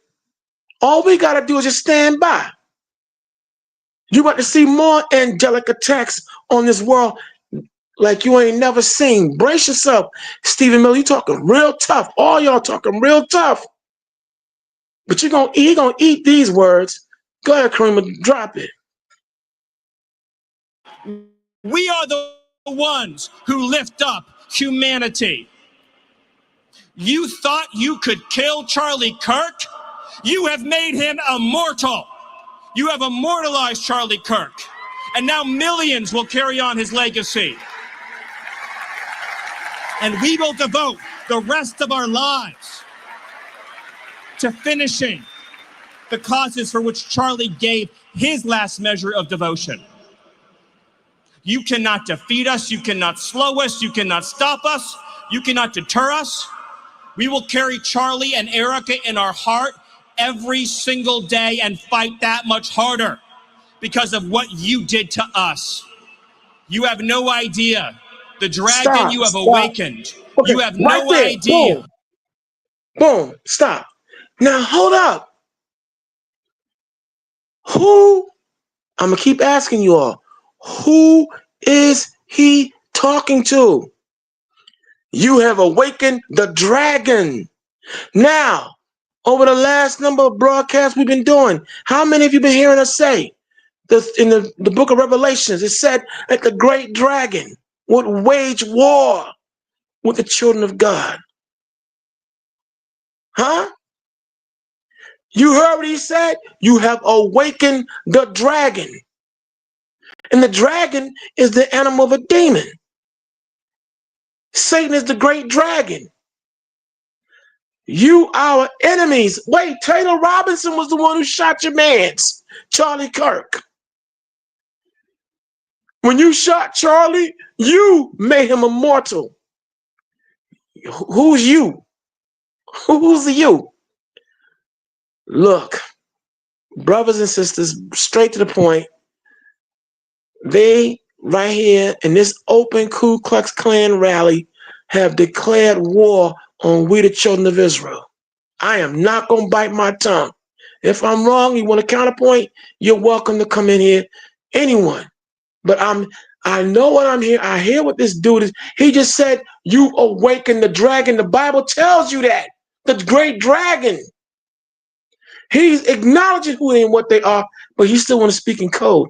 I'm not going to let him speak in code. We're going to give it to you straight on what this this dastardly evil dude is saying. Ah, there you go. Kareem, run it. How determined we will be to save this civilization, to save the West, to save this republic. Because our children are strong, and our grandchildren will be strong, and our children's children's children will be strong. And what will you leave behind? Nothing. Nothing. To our enemies, you have nothing to give, you have nothing to offer, you have nothing to share, but bitterness. We have beauty, we have light, we have goodness, we have determination, we have vision, we have strength. We built the world that we inhabit now, generation by generation. and we will Okay, defend stop. this world. We will defend You hear goodness. it? We will defend life. Do you hear him? He said, what do you, our enemies? He keeps saying enemies, plural. He said, what do you niggers have? What do you have nothing. You have bitterness. So for us clamoring for justice, continuing to reveal and show how this country, we built this country. No, you did not. Stephen Miller, you didn't build anything. You oaf. You built nothing. Everything in this country was built off the backs of the children of Israel as we were brought here to serve out a punishment and an enslavement. And y'all took it to the extreme.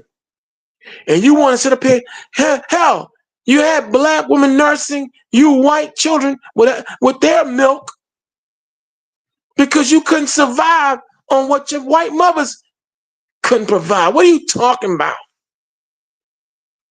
If you should ever get hold of this presentation, Stephen Miller, we built, you didn't build anything. All them white people that came over and migrated to this country came here because of all the giveaways, the free monies, free land that was offered off the backs of we who built this land. My forefathers and mothers, our forefathers and mothers who built this land out there in Lions Den land. But listen to what this skunk is saying. The great dragon, you awakened the dragon. And the scriptures tell you what the great dragon would do. This dude, they let it be known what it was. See, that's why it's important to watch. Watch CNN, watch what they talking about. Because they let you know just where they're coming from. Oh, he just let it all hang out. But see, if you don't know what he's talking about and you don't understand with a spiritual ear, it'll go right over your head. Our enemies, you. But it was, again, I'm going to keep saying, Taylor Robinson, one lone white boy who killed Charlie Kirk from what they say. Even though there's big question marks about that. You know, fundraisers, you know how that go. Karima, let it ride, let it ride. We will defend virtue. You cannot terrify us. You cannot frighten us. You cannot threaten us. Because we are on the side of goodness. We are on the side of God. And to my friend Charlie, to my brother Charlie. Karima. I'm sorry to be working your last. I hope I'm not working your last nerve, but I'm gonna break down everything he says. Now, all y'all who might be or should be Bible believers, right? Did you hear what your boy just said? Did you hear what he said? Because I mean, like I said, that man said, "You cannot terrify us." Okay, he said, "You cannot terrify us. You cannot make us afraid." But I'm stuck on that terrify. Because, you know, when you go in the Bible, there's a scripture in the book of Job. All right, and it goes, I'm looking it up right now. We're going to go, if you go to the book of Job 18:11, where it says, terrors shall make him afraid on every side. This is usually broken down as a dark saying talking about Esau, the enemies of the time when they're going to be dealt with. Terrors shall make them afraid. Now, you know, you already said, you will not terrify us. You will not scare us. But they are scared. That's just it. Stephen Miller, you are scared. And those of you who are too damn dumb to be scared, you will be scared. You will be afraid. All these storms, all this destructive element that you're seeing is now going to increase. The more you hold us hostage, the more you don't want to let us go, the Lord going to unleash on you. So you won't be terrified. You're not going to be afraid. You will not be terrified. See, he's letting you know. See, coded. But see, we here to break that code and let you know we hear you loud and clear. The Lord God Yahweh hears you loud and clear, Stephen Miller, and all those who feel like you. You know, your fearless president, Donald Trump, sitting behind a bulletproof shield. Yeah, we hear you loud and clear. Run it, Karima. I know you are looking at us right now. I know you're watching Erica right now. I know you're watching your children right now. And I promise you, my friend, I promise you, my brother, we will prove worthy of your sacrifice. We will prove worthy of your time on earth. We will make you proud. We will finish the job. We will defeat the forces of darkness and evil. And we will stand every day for what is true, what is beautiful, what is good. And we will achieve victory for our children, for our families, for our civilization, and for every patriot who stands with us. God bless you. God bless Turning Point. God bless Erica. God bless the Kirk family. God bless our heroes. And God bless the United States of America. Thank you. What God? What God? He said, their God. God who? Who, Satan? Talking about Satan, y'all? He said he will. This is the quickest way to prevail. clear out. Whoa. He will prevail. We will prevail. We will overcome. We shall defeat the darkness. Yeah, I hear you, Stephen Miller. Okay, you want to wage war with the children of Israel? You want to come for us? Go ahead. Bring it. We can't stop you. We're not going to stop you. But the God of Israel, he going to bring it. And he going to put his foot so far up y'all behinds, y'all going to doo-doo sandal or whatever footwear he wears out there in that particular zone. Those are big and mighty words that Stephen Miller just said. But I hope you understand why we are on our job. And I hope you appreciate why we are on our job. Because see, these are the maniacs that are now being unleashed. See, the Most High is putting the spirit on this man. Like he said, that man of perdition shall reveal himself. And boy, are they revealing themselves. Now we're in the second hour. Let's see who's talking. Whoa, we got a lot of people talking too. Let's see who's out here today. Let's see who's talking.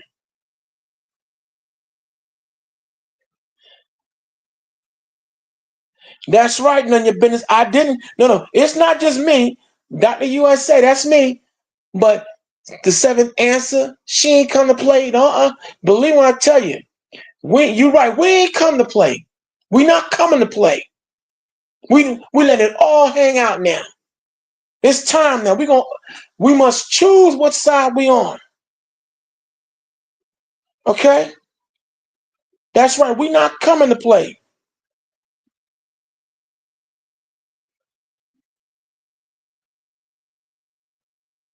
And you know what, Tyrone? I'll agree with you. Right along with our Native American, yeah. But Black, we all built this together. In slave labor, my man. Let me see.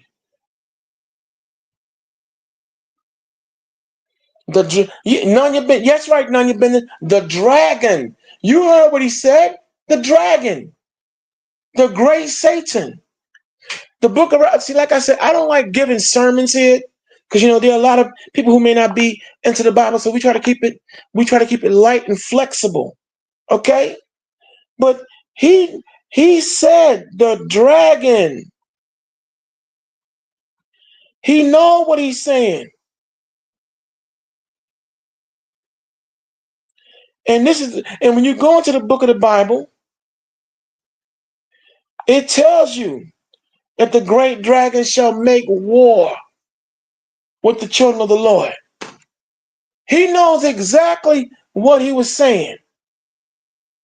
That's right, the great dragon. And the bottom line is, this is what we have to be ready for this, and be ready all the way. Because this is what they're coming with. This is what they're dealing with. And while I'm talking, Seventh Answer, could you find the video with the MAGA, the whole Tennessee thing? If you can find that, or you can bring up one. See, this is why we do what we do. We're not playing out here.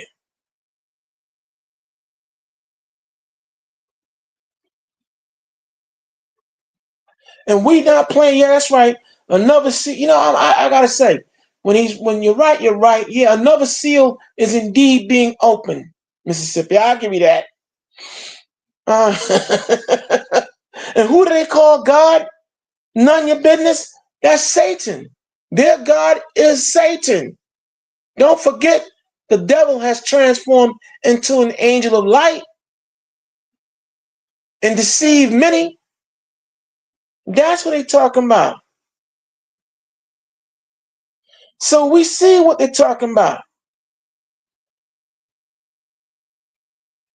So this is why. And you know what? But they dragon can't touch ours. Nope. None of your business. Look. The dragon can't touch the lion. You got that right. The lion, the king of Israel. Of course, we're talking about the one true power, Yahweh, and his son, who's been given all to oversee, Yahweh Shah, or Yahshua, as some will say. I'm not too bent out of shape about using different dialects of the Hebrew. Yeah, they can't touch him. Their master bows before ours. But you see what he said, though? We are determined. We are focused. Listen, y'all. They have hardened their hearts. These demons with earthly feet have now hardened their hearts, and they coming with the ruckus. Now, as I'm talking, I promise you next time. Ooh, whoa. I promise Seventh Answer, I'll put everything in order. But I want y'all now to watch this video when she finds it concerning what happened at Tennessee. See, please understand, as we now go into our third hour. Now, if you're just now tuning, let me take a time out and be courteous. If you're now just tuning in, you're now tuning to the Lion's Den, the segment titled "The Conversation Continues," talking about what's on your mind. And we are your host. You have Yeshaya Da, but he's out on other business right now. You have myself, Brother Malachiah, Big Baby Hebrew, along with the Seventh Answer, Lady Karima. And tonight's subject matter we're talking about, Massa, make America satanic again. See, there's an element out here that are looking to make America satanic again. And we're going to shut that down now. And so we're on our job showing you all the things that are transpiring right now as we speak, and things that are about to happen before they happen. So that is the subject matter. And if you're just tuning in, brand new as a whole, hit that subscribe button, hit that like button, and share this show. So away we go. Run it, Karima.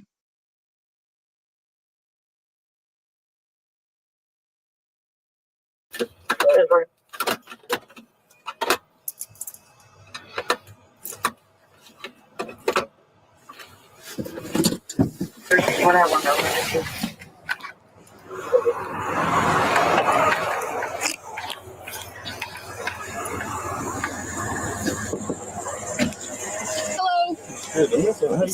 I'm all right. Can we pull up into this driveway right here? All right, I'll see you there. Hold on just a second. I'll talk to you.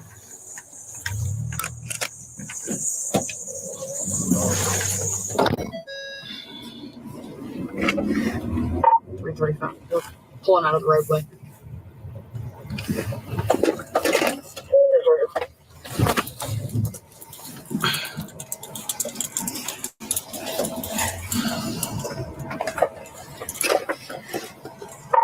Never mind, we're still on the roadway.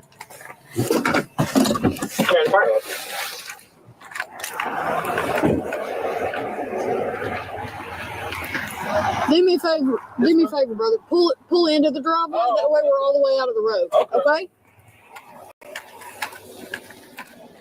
Okay, stop for a second.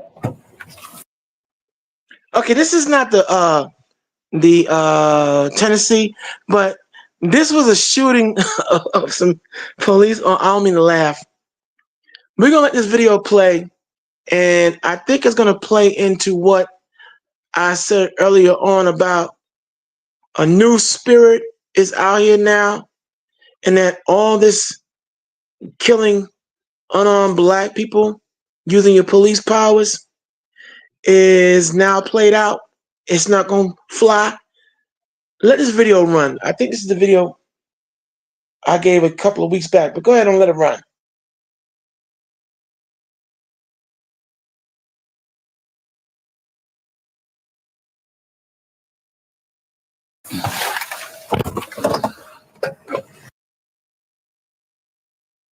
This is the moment before the deputy got shot in Tennessee. Oh, in Tennessee? Okay. I was talking about in Tennessee. I was talking about the whole issue with the student, those white guys being on the university. This shooting here, I'm not familiar with this one, but you know what? Let it run. Just let it run. In the order, I think you got the wrong video, but I'm about to stop it because it's 25 minutes. Huh? Oh, okay. All right. Wrong video. Okay, my bad. Sorry, y'all. Sorry. Okay, I must have cued the wrong one. You're right. So the video, I want the one where the students are getting in those MAGA dudes' behinds, and I want you to see how the media is starting to spin this thing that the black students were wrong and verbally assailing and yelling and cursing out those MAGA dudes. All right? But in the meantime, between time, like I said, you're now tuned to the Lion's Den. And as you can see, we're taking you on an odyssey and a flight of nothing but fact, no fiction. And as I said, we take pleasure in what we do here because we want you to understand that, look, the time has come. As our last episode was titled, No More Games. The Most High is now bringing smoke. The Lord is bringing smoke on this earth. Make no mistakes. That's who's doing this. And you're going to see more and more of his wrath. Like I said, we're not going to give you a sermon, but we're just going to let you know now this is all spiritual now. This is not going to be solved by no treaties. This will not be solved by no papers, promises. No, this is going to be solved by stone cold spiritual warfare. The Lord is not, he going to come here and plead for his people and plead used in the context of, hey, yo, give me mine. He not going to beg. He coming with the rough, rugged, and raw. And our aim is to get you all ready for what's coming here. Because these people are not just going to give us up. They're not gonna let us go. They've lived too strong and deliciously off of us. So we're their drug. We're their fix. And a junkie, no matter what kind of junkie they may be, alcoholic, drug, sex, whatever, they are not gonna want to let go of that fix and what makes them feel good and what keeps them going. A parasite doesn't want to leave its host because a parasite knows it will weaken and die without its host. So fair use, y'all. Check out my man here as he breaks it down. Let's go to work.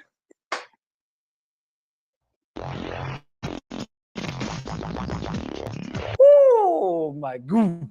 So I'm just going to do a recap for everyone, just so that we're all on the same page, okay? Just follow along with me and see if we can establish a pattern. We had a white male recently, if not today or yesterday, pop 2 migrants, okay?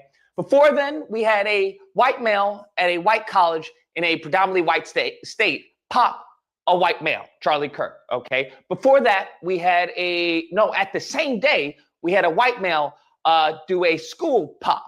Before that, we had a white male pop three officers. That's correct. Pop 3 officers. Before that, there was a white male that threatened an HBCU. I think that's what we have so far. So if you guys have an IQ above room temperature and you're following the pattern that I just showed to you, we all know what the problem is. You ready? We're going to say it all at the same time. All right? You ready? The problem is black people. That's correct. That's right. That's right. Oh, wait. What? What? I feel like you guys didn't say black people. Stop, black crime. That's what you need to understand. Okay, this is the amazing Lucas. But when I say that there are other voices out there, you see what I'm saying? Now, there may be some of you that want to come in here. You might want to troll. You might want to say, oh, Malachi, oh, Karima, oh, Shashida. You guys are making things up. No, we're not. Now, here we have people out here who have different beliefs, different systems of way. But here they're amazing. You hear what he just said? We gave a show last week, giving the outline. Here come amazing Lucas this week. And he gave the pattern. And you heard what he said at the end? Who's the problem? Black people. Yo, we get blamed for everything. Go ahead, Karima, run it. I don't know what it sounded like. You guys were being racist and were saying white males or something like that. No, the problem is black on black crime. That's what the pattern that I just showed you. That's what that clearly shows is the problem. Black on black crime. Can AI agents modify Rust code bases, augment code features, server client?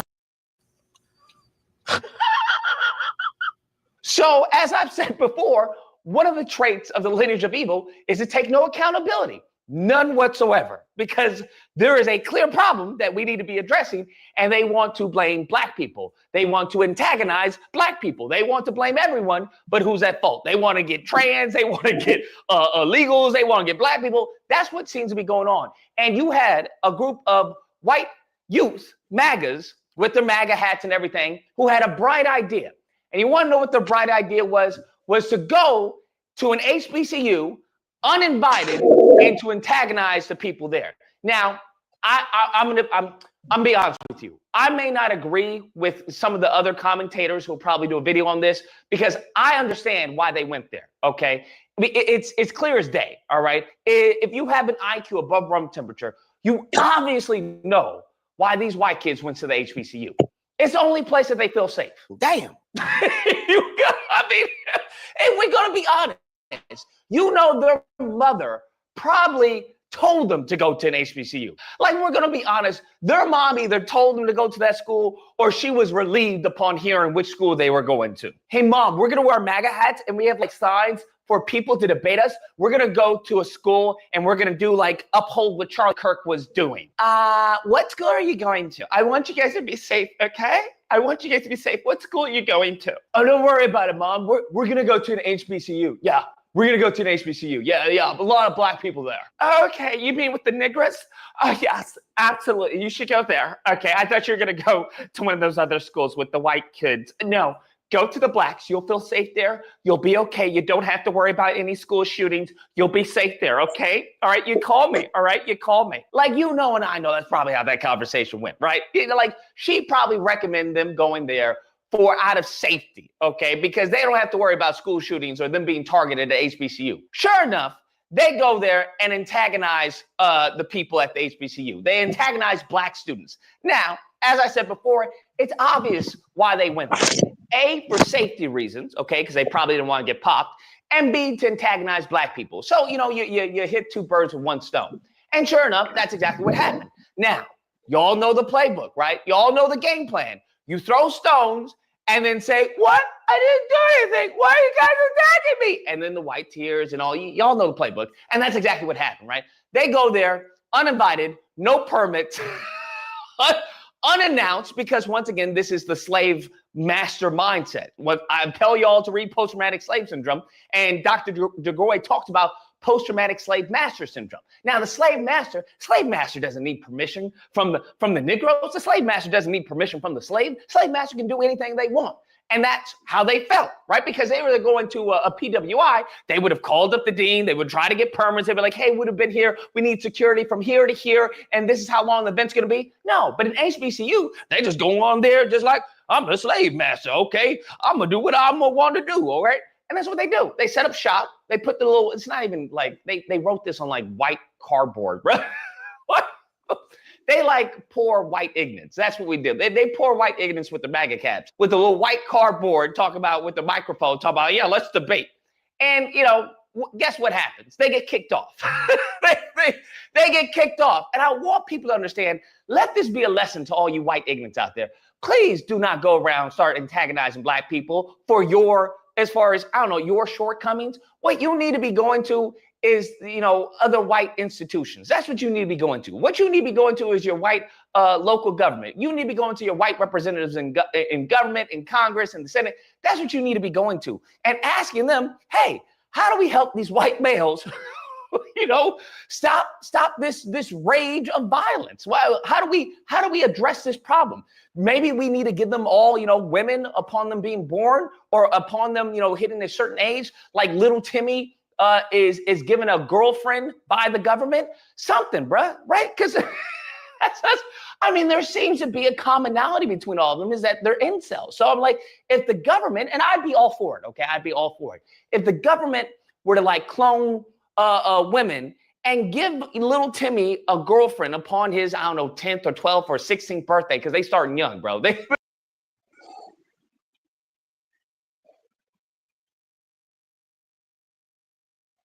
Yeah, what he's showing and okay. See, what he's showing and talking about is the ridiculousness of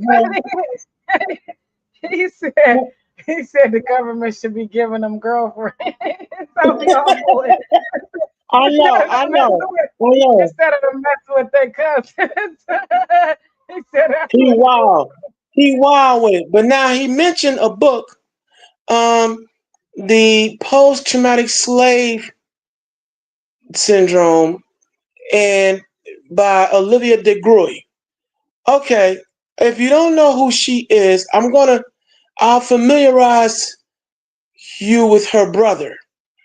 Her brother is actor Oscar DeGroy. Now, if you don't remember who Oscar DeGroy, because a lot of them, you know, we forget our very powerful black actors at the time, and you know, he was always underrated, but he was a very good actor. If you go back to Good Times, in the episode JJ Gets Shot, there was a brother who had a very powerful afro, and he went by the name Mad Dog, and he was the head of Satan Knights the Satan Knights. Okay? Mad Dog, that's the woman who wrote the post-traumatic slave disorder. Olivia DeGroot, that's her big brother. Mad Dog, Oscar DeGroot. That's the family. That's who he's talking about. The book, I've already ordered it.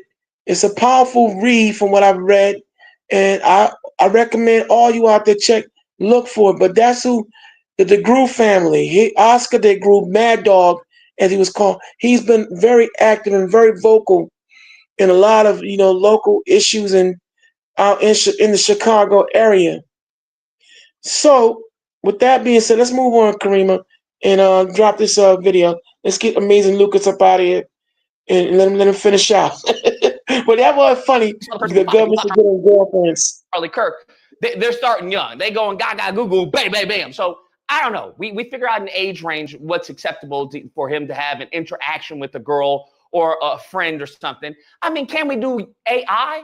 Like the government gives all the little Timmies an AI companion upon them hitting their 12th birthday or their 13th birthday, something like that, right? We got to curb this violence that they're born with, that they're taught. I don't know, but all I know is negatively impacting the entire country. All right, that's all I'm saying. So maybe there's a government option like that helps the little Timmies out there, so we don't have to live in fear.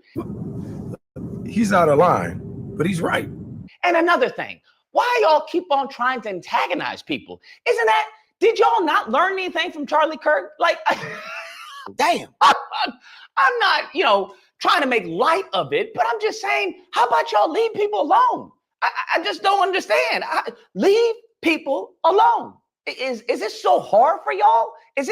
I'm trying to understand if this is genetic defect. Is this the culture that they teach just to be nosy, just to antagonize people? I understand the lineage of evil. But bruh, we got to figure something out, because as soon as them getting kicked off of campus, what they want to say, oh, look at them. They're so low impulse control. Oh, they're chimping out. Oh my God. Right. And I'm like, listen, if you think so negatively of black people, then why do you want to be around black people? Are you looking to establish your business using an address? You can cut it, dog. You can cut it off, Kareem. And there you have it. You see? Like I said, we know what we're talking about here, and like I said, there are other voices out there. They may not even be Bible believers, but still, the commonality is this here: we all have our eye on the prize, and we all see the one common goal. Everybody want to blame us and won't leave us alone. We are to blame for everything wrong in this country, and wait, hold on. Yet we built this country. And in our last episode, as Yeshaya Dah, he said from 1925 to 2025, when it comes down to all the criminality done in this country in the last 100 years, we'd be fools to think that we, black folks, who supposedly make up 13 to 14% of this population, but we've commit the most crimes. And you would be a fool. There is no other way of saying that. You'd be a fool to believe that. From 1925 to 100 years, let's break it down, y'all. Let's talk, y'all. Come on. From 1925, when all that prohibition and all kinds of other crap was going on, who was at the center of all that? All these white gangs coming in from Ireland, coming in from Italy, coming in from Poland, who was doing all that? That's right. White folks. Huh? There were no black gangs in 1925. Not to the level that we see today, but back then, nah. Not like that. You had crews, but they had gangs in 1925. And what were those gangs doing? Every time black folks were striving, every time we were succeeding and doing our thing, who interfered with it? White people. That's right. Them black gangs coming in, giving government sanction and permission. You know, like presidents like Woodrow Wilson and so on and so forth, to come in and burn down and destroy everything we put into effect. Let's go to the 1930s. 1932, when what we know as Wall Street will come about. And here it is, when Wall Street, under the securities, what we call the Securities Exchange Commission, the SEC. Who was at the head? Who was made the head of the Securities Exchange Commission? Do you know? I'll help you. Jack Kennedy, the father of John Kennedy, Robert Kennedy, Ted Kennedy. That's right. It was Jack Kennedy, who was made the head of the Securities Exchange Commission. And what's the SEC? A whole entity designed to regulate what can be traded, what can be bought into the Wall Street business world, and can be built upon, and money can be made upon it. But let's just check this out, y'all. But it was actually all Wall Street is, the Securities Exchange Commission is just a fancy, coded criminal enterprise. Here it is, Jack Kennedy, one of the biggest bootleggers. And what was it called when you did the liquor thing? I forgot what it was called when it came down to liquor and all that. But he was involved in all kinds of the liquor, the opium, the drugs of that time. Because drug dealing been going on for a long time.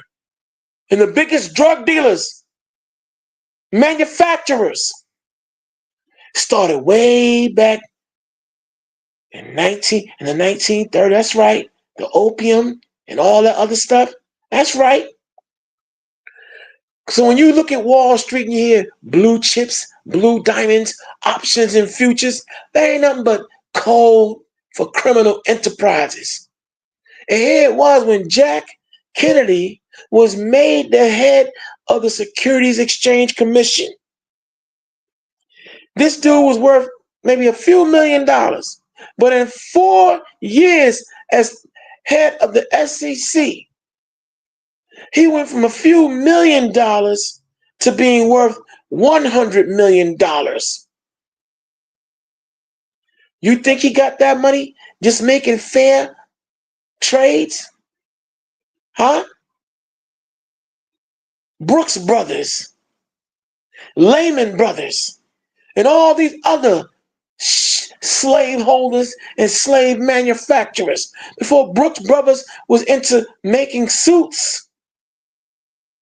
Don't forget the Brooks Brothers was some of the biggest cotton field manufacturers out. That's right. All these dudes came together under a criminal enterprise in the Securities Exchange Commission. See, so when they talk about black folks commit the biggest crimes, nah, that's that bullshit. You hear me? Didn't cuss. Carlton Banks cussing from here on out. I got your back. Let's go to the 1940s into the 50s, right? When the gangs was all doing their thing. The Lucchese, maybe the Corleones, I'm making up names here, the Cucchizis and you, whatever. All these mafia families, right? They always want to talk about black gang violence and all that and everything else. But hold up, though. Who was going around actually doing the first drive-by shootings? Boy, they love lying. You think it was started by black gangs? You think, Boys in the Hood and Minister Society? You think that came from black gang? No. Go back to the 1940s and 50s and check out the Untouchables and all those shows back then. Yeah, Louis Fish and Chips Scracamici being those old big car, whatever those, the Fords of that time. I'm not a car person, but you know those cars, Ruger, and be driving by, drive-by shooting. That's right. See, this is why it's important to remember history. But let them tell you black folks commit all the crimes, the drive-by shootings. No, that came from Italian and Irish gangs, y'all. See, we ain't forgot. So Stephen Miller, you talking about we bitter because we keep reminding you all of your past? Nah, we're not gonna let you deflect, project, or lie on us.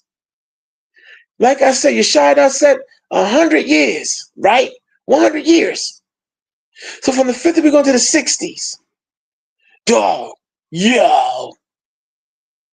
Let's talk about all the criminality that was going on in the 60s, y'all. Huh? They knocked off John Kennedy because Kennedy didn't want to go into the Vietnam War. Lyndon Baines Johnson comes in. And when we go to, when America, excuse me, y'all. Excuse me, I'm back. Yeah. When America went to Vietnam, come on, y'all. What hit this country like wildfire? Heroin. Smack. H. Remember? Come on now. That's when all that dope came to America. And besides the rubber and all the other, mercantile they want to take over. But mainly drugs, H, hit this country like a wildfire. But then again, heroin was even before the 60s. But I'm just saying, in the 60s in particular, when Vietnam, those poppy fields, man. What? And then from the 60s into the 70s, that heroin was a monster. Vietnam produced all that, though. But who was at the head of that, though? White criminals. Your heads of state. Your senators. You see, that's why the Most High cursed the Kennedy family. But all this started with Jack Kennedy, y'all. Wall Street, the SEC. And some of the Kennedy clan was strung out on heroin. David Kennedy and all the rest. Yeah, that's right. He punished their asses to the foundation. See, John and Robert, they weren't evil enough to play in this political pool. Okay? So they were sacrifices. But my point is, who commits all the crime in America, really? Yeshaya gave us 100 years. So from the 60s, we go to the 70s. That's when heroin and then cocaine will make its appearance. Begin to make its appearance in the late 70s, going into the 80s, y'all. Who made all that? Who manufactured all that? Who put it out here on the streets, y'all? Come on, work with me, y'all. But black people, you commit all the crime in America. Man, if you don't get up out my face. So when Again, Stephen Miller talking about we bitter. You damn right we bitter. All these lies that have been perpetuated until, for the longest on us. Nah, we not letting it ride no more. On no level. We letting it all hang out. We giving it all to you. Straight with no chaser. Unapologetically. No more lies. 100 years, right? So 70s, you have heroin. At the start of the late 70s, cocaine hit like wildfire. Woo! That's right. White lady. Tastes like candy. I can feel you when you walk. Even when you talk, it takes over me. That's right. We're going to break it down. But who manufactured all that? Who really benefited from that? And don't forget that when all those drugs hit in the 70s, wait, who was in? Oh yeah, the Democrats, the Carter administration. And y'all think that man was a good old boy, don't you? Shh, please. And now we're going to go into the 80s. 100 years, Yeshayadar said, right? Now, when crack, a derivative from the cocaine, wait, who produced all that? Who manufactured all that? Where did that come from? Oh, you think that it was black people who manufactured it? Hispanics? No, not at all. Who put it out here on the streets? You think, how you think, in the immortal words of Ronald Wilson Reagan, they want to know how we're going to pay for the wars? There you go.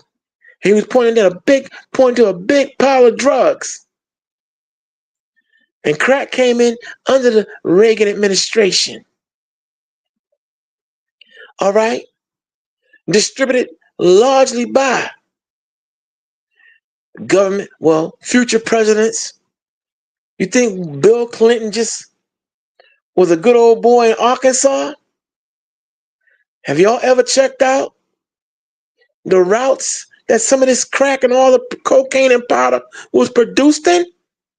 But you know what it is? Because in 1986, when Rencor came up with the master plan to start knocking off the black drug dealers and users of crack, don't forget your mans, Joe Biden. If you get caught with just a little quarter piece of crack, 5 years in jail, no bail, just straight time. And boy, did the Lord curse his pasty ass. Abakatuski. Because that's why his son got all strung out on crack. And when he got caught with it, did he do time? No, he got him off. Besides stealing crack, he was stealing money. You see how the Lord worked? He cursed his son. Yeah. When the black crack user got caught, it was no treatment. It was no epidemic. Put him in jail.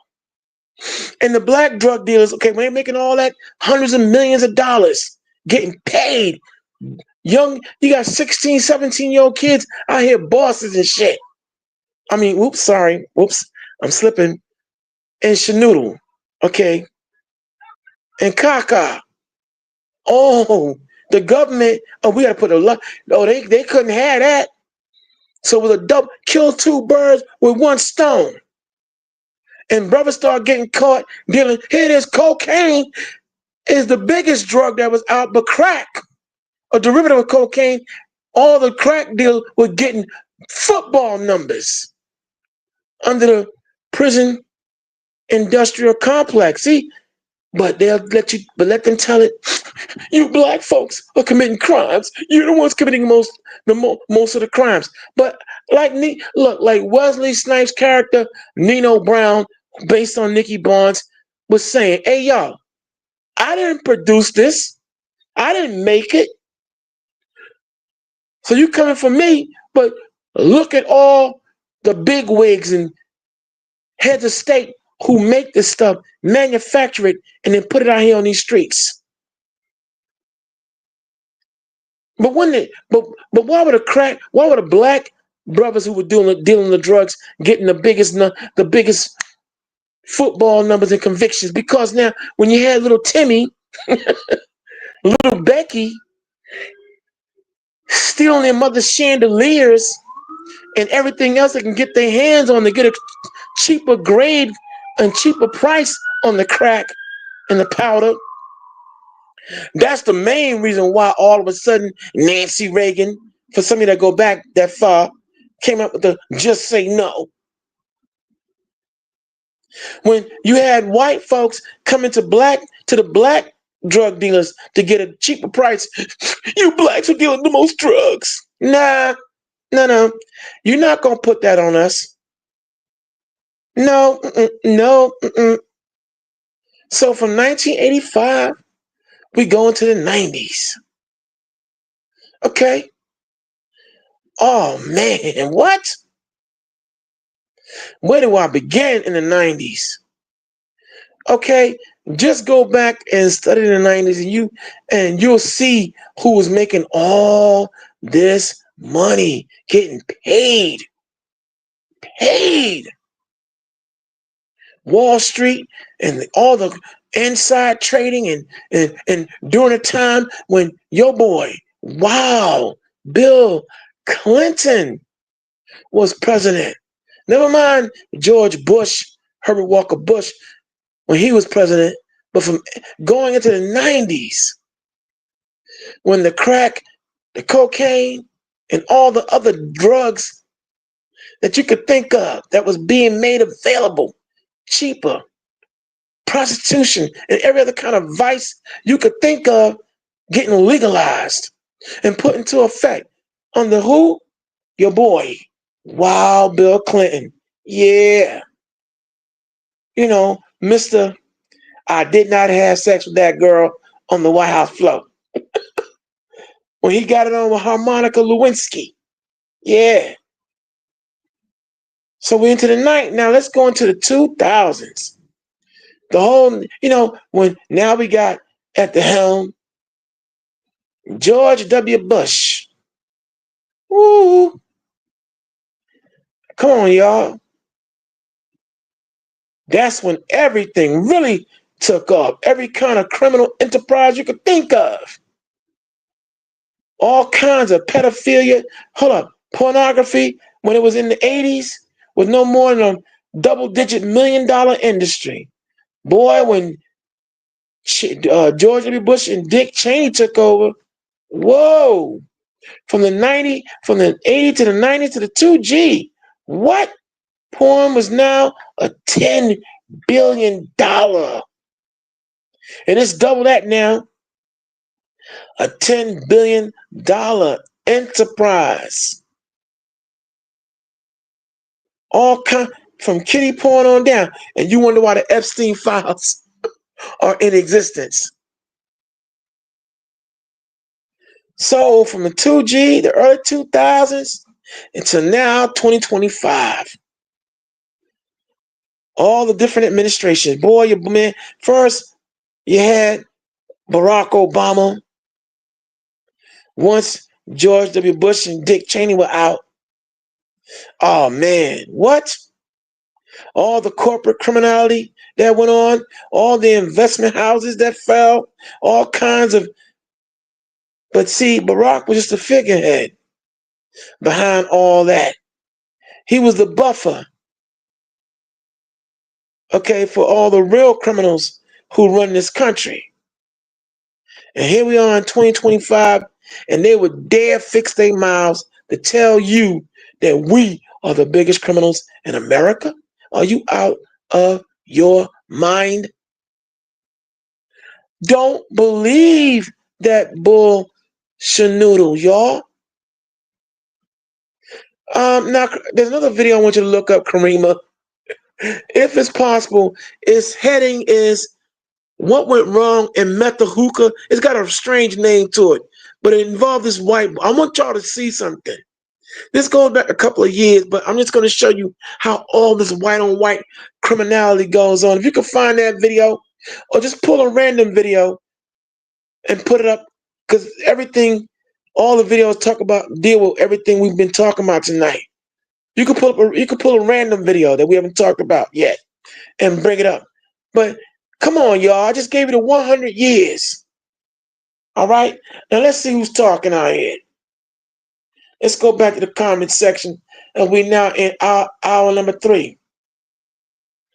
That's right, Magpie ASMR. Satan has had his 1,000-year reign. It's over for him. That's right. That's right, none of your business. They have done all they've done. That is correct. So have no fear. Have no worry. Even though I won't lie on none of your business, I am scared, though. I ain't gonna front. There's a lot going on when you're living on edge, but this is where you got to have your faith. But you're right. They have done all they're gonna do. That's true. Now, Magpie AMSR says, the president of Colombia said to all the world leaders that only Black Americans that have been here for thousands of years can fix this. Wow. Wow.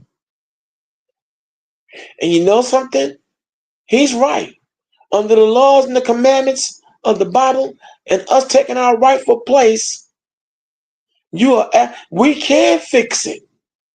That's what we were anointed and chosen to be. The rulers and officiators of this world government using the laws of the Bible. We're the only ones who can indeed fix it in our rightful place. I want to make that abundantly clear. Let me see who else is talking. Let the high, okay, Tyrone, okay, you know what? Okay. All right, Tyrone. Since you're using the scripture, Psalms 149:6. Let the high praises of Yahweh be in their mouth and a two-edged sword in their hand, to execute vengeance upon the heathen and punishment upon the people. And that is what is indeed coming. Okay, you must have taken your medication. You're talking real, you're being real good tonight. I guess that butt whooping Karima gave you got you in order. That's a good thing. All right. But yeah, I see that. What video are you looking for? You know what? Pull a random one. All of them are on everything we talked about. They touch on, so you can pull a random one. Okay, next time I'm gonna have everything in order and aligned. I promise you. All right, just pull a random one. Okay, I got this one. I'm trying to download this other one. It's taking heck long, but I got a little piece of it. Hold on. All right. Whatever you can feed us, and we can break it down along the way. Let's make it happen. But for those of you not just tuning in, again, this is the Lion's Den, y'all. The #1 social media platform that brings you truthality. Okay? One of the many voices out here doing it. All right? And we want you to enjoy the in-flight topics of discussion that we're bringing, as pretty soon we'll be coming in for a landing. But understand this here, right? We want you to hit that, like Salayallah been saying, hit the like, hit the subscription button. They're absolutely free. Go into the comment section. Let us know what you're thinking. We can feed off these discussions in the comment section. As you can see, we take time out to read our comment section. All right? So we have a video up. Let's drop it, Karima. Let's go into it.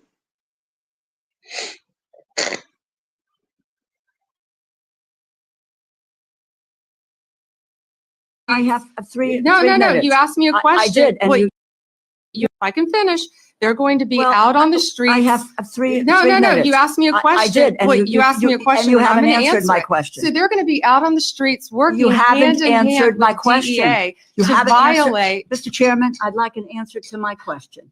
And the question is not being answered. How many ATF law enforcement officers and industry operations investigators do you anticipate will be lost to attrition as a result of the funding reduction you are proposing? Pam Bondi entered the hearing expecting a routine discussion, but what she faced was Rosa DeLauro firing questions with precision. The focus was on the ATF budget, and DeLauro was determined to get to the heart of the matter. She presented the numbers clearly. Stop.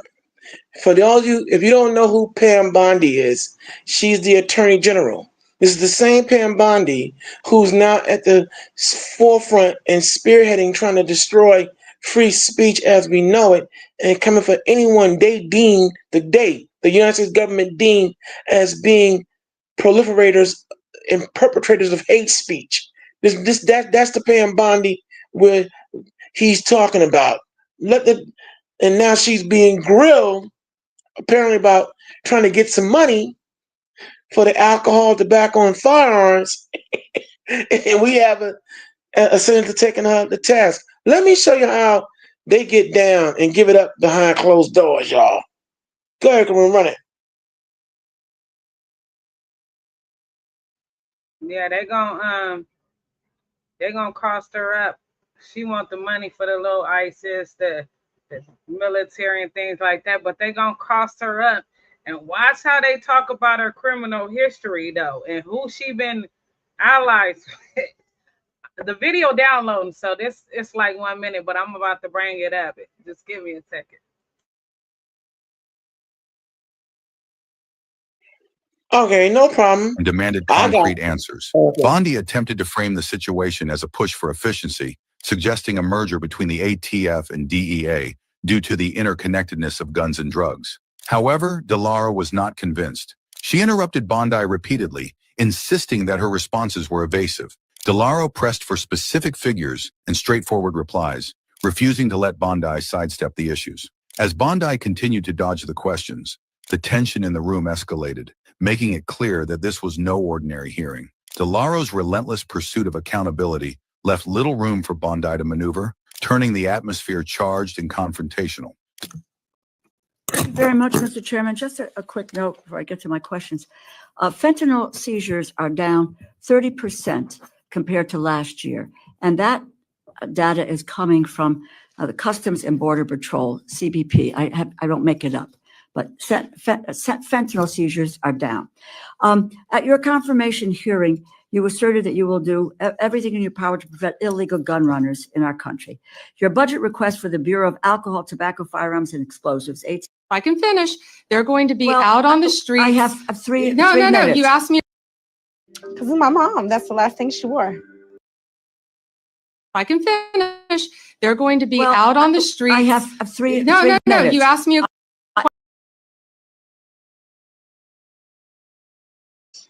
Okay, as you can see, she's getting jammed up. You know, whenever they start stuttering and muttering, let me finish. Yeah, that means they got. Okay, when you're ready to pull up the full video, pull up the full video in queue, bring it up, Kareem. I got to see the rest of this. But you see how they lie. You see how they play both sides of the game. You see how when we tell you these things, we're not making this stuff up, ladies and gentlemen. We are studying, we are cross-referencing, we're listening to other voices that are out there, some of whom have a little bit stronger monetary resource base, but still, we're all one cohesive unit, Black media. And you need us. See, what we're doing is in the spirit of our fallen fathers and mothers. Most notably, the greatest Black man to ever walk this earth, Christ. Some of you don't believe in him. I won't force that on you. But that's how That's who we roll with. The Son of the living power, the one true God, Yahweh. Some say Yah. That's who we rolling with. Hard. We do this in the spirit of all the fallen disciples and apostles and those who put their life on the line. Unapologetically, we do it in this time frame for the Malcolm X, Medgar Evers, Sojourner Truth, Harriet Tubman, Medgar Evers, Huey Newton, Bobby Hutton, Charles and Fred Hampton, though they were not supposedly related. We do it for all fallen comrades, even comrades who will begin to turn the corner, but didn't get their shot because they got taken out. Such as Tupac Amaru Shakur and other voices out there within the music world who start turning the corner and seeing the wrongs and want to make it right. We do it in the spirit of John Singleton, Nipsey Hussle. They had different ideologies and beliefs, but the one thing they did see, the one thing they saw was our unity was paramount and needed to happen. So we do it in the spirit of those who are fallen comrades, unapologetically. And to match Stephen Miller's energy. See, you don't understand. They don't understand what they've awakened. But we're going to help you understand that we are the children of Israel, the children of the one true God. His name Yahweh, whose embodiment he's now given into the hands of his son, Yahweh Shai.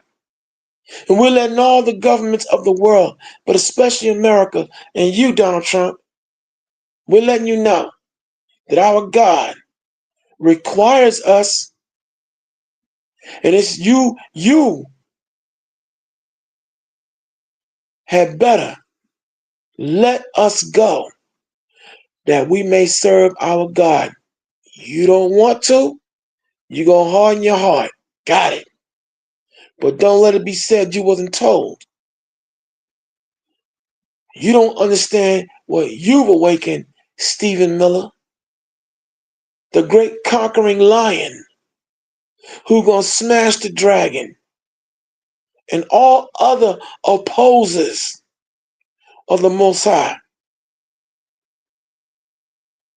Our job is trying to get ourselves morally and spiritually right in this fiery trial, in this test of our integrity in these last days and times of this wicked empire and wicked world.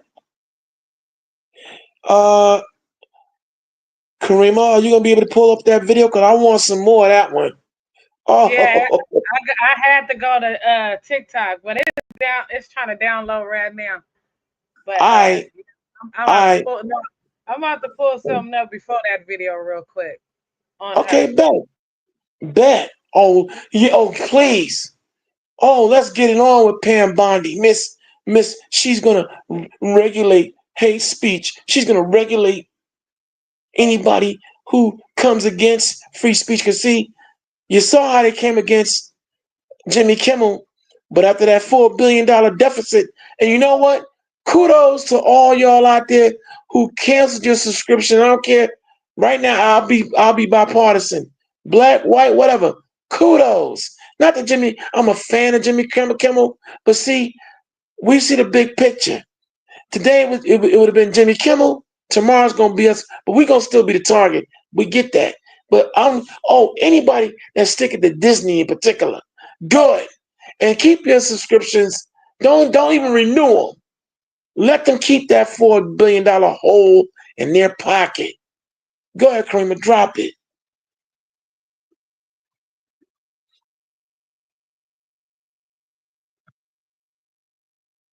Is that correct? Yes. Never mind. Don't answer. Did you disclose that when and cruelty?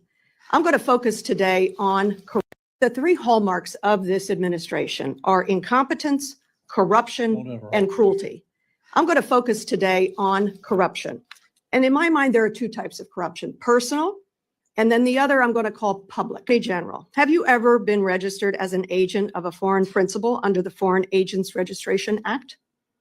Anti-human trafficking Yes or for the no? World Cup. Attorney You can't General, put words in my mouth. No. You want to talk about incompetence? You're the one that Excuse said Joe Biden on PBS was competent. You had to retract those words. Mr. So don't Chairman, talk to me. Don't insult no, me. this is so discourteous. This is so outside the committee's guidelines.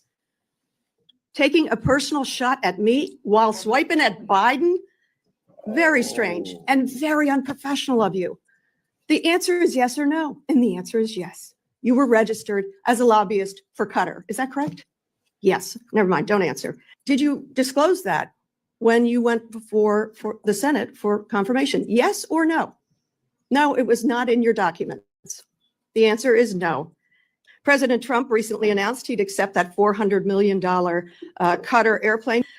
Is it true that you gave advice that this was legally permissible? Yes or no? I will not discuss any advice that my Office of Legal Counsel gives to the President of the United States on any matter. Let me go to April the 2nd. You're a part of this, the president has dabbled in meme coin. He had the DOJ disband the National Cryptocurrency Enforcement Team. His son recently launched the Executive Branch Club, a private club with $500,000 memberships here in DC. Any of this seem like it might be a problem, might be profiteering from the office, and maybe you and your ethics team might be concerned about these conflicts of interest, your own and the president and his family? Yes or no? Any concerns?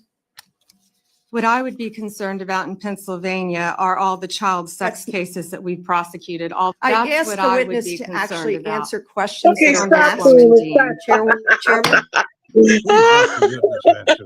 Kareem, stop, She didn't. stop. Hey, yo. Why does U.S. Attorney General? This is Pam Bondi, y'all. Oh, I'm sorry. This is Pam Bondi, y'all. The Attorney General, Miss Law and Order. She's gonna put hate speech on ice, y'all. Listen to her.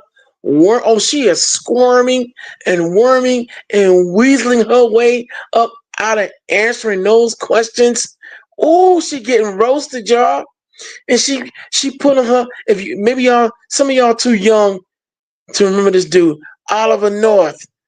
I cannot recall. I will not answer. She is getting revealed. You see, all we have are criminals and psychopaths running this freaking government.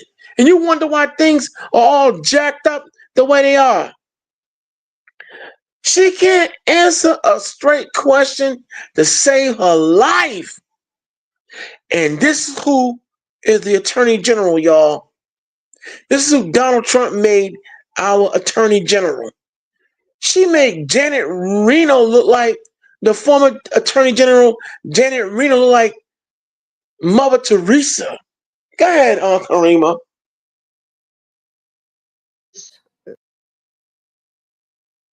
The president has dabbled in meme coin. He had the DOJ disband the National Cryptocurrency Enforcement Team. His son recently launched the Executive Branch Club, a private club with $500,000 memberships here in DC.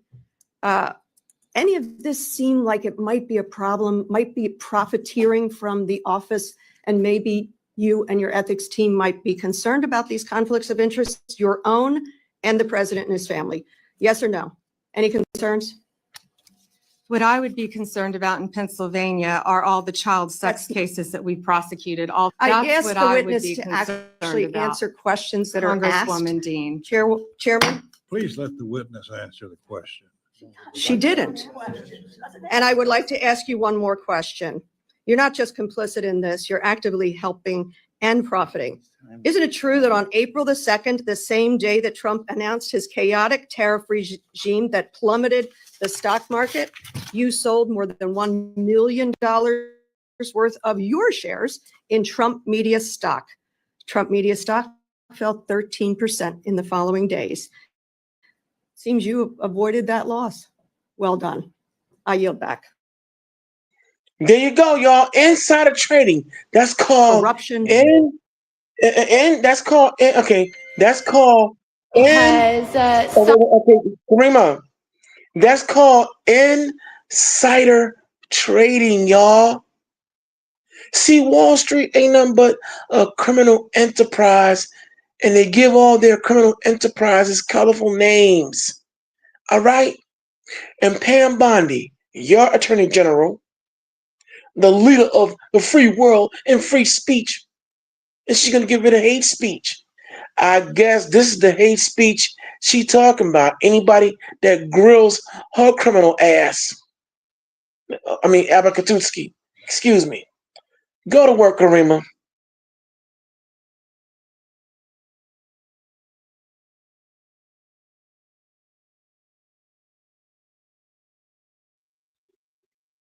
Well, anyway. Oh, Lioness. I don't know how you do it. But, okay, I'm going to refrain myself You see how from young laughing. hold on, you see how young she was. You see how young she was in that pageant. Okay, when Donald Trump first met her. She was a kid in that pageant.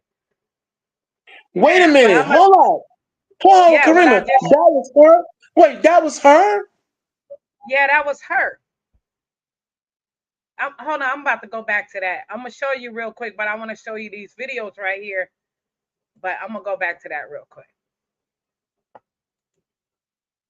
Yeah, hold on.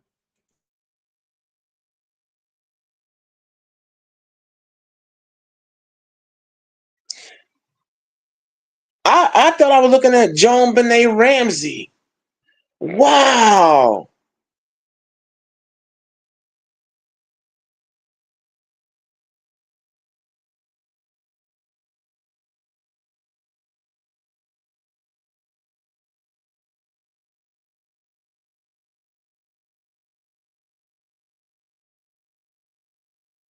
Go figure. Look at that. Oh, look at that. Look at that. Oh, would you look at that? Just look at it. Oh. Hey, yo. As some people out there in our nation don't have maps, and I believe that our education, like such as in South Africa and the Iraq, everywhere like such as, and I believe that they should, our education over here in the U.S. should help the U.S. or should help South Africa and should help the Iraq and the Asian countries. So we will be able to build up our future for our Oh my God. Hey, yo. Oh.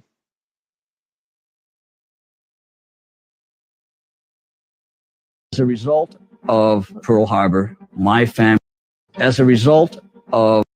And let me just twist the question a little bit. One of the things you guys are doing is defending the integrity of federal laws and programs that we've adopted. And because of the. Hello? Excuse me. Excuse me. Madam Attorney General, answer yes or no. Tell me what the numbers are. I don't want to hear all of your filibuster about this. Attorney General Pam Bondi. Yes, Ms. Presley from Massachusetts. Thank you. This bill titled the Dismantling DEI Act is an utter disgrace. Having said that and read the text in preparation for today's markup, I have yet. Director Patel last month, pressure from the White House to investigate the president's opponents or to quash investigations of his allies threaten the department's credibility and the very foundations and the foundation on which this nation stands.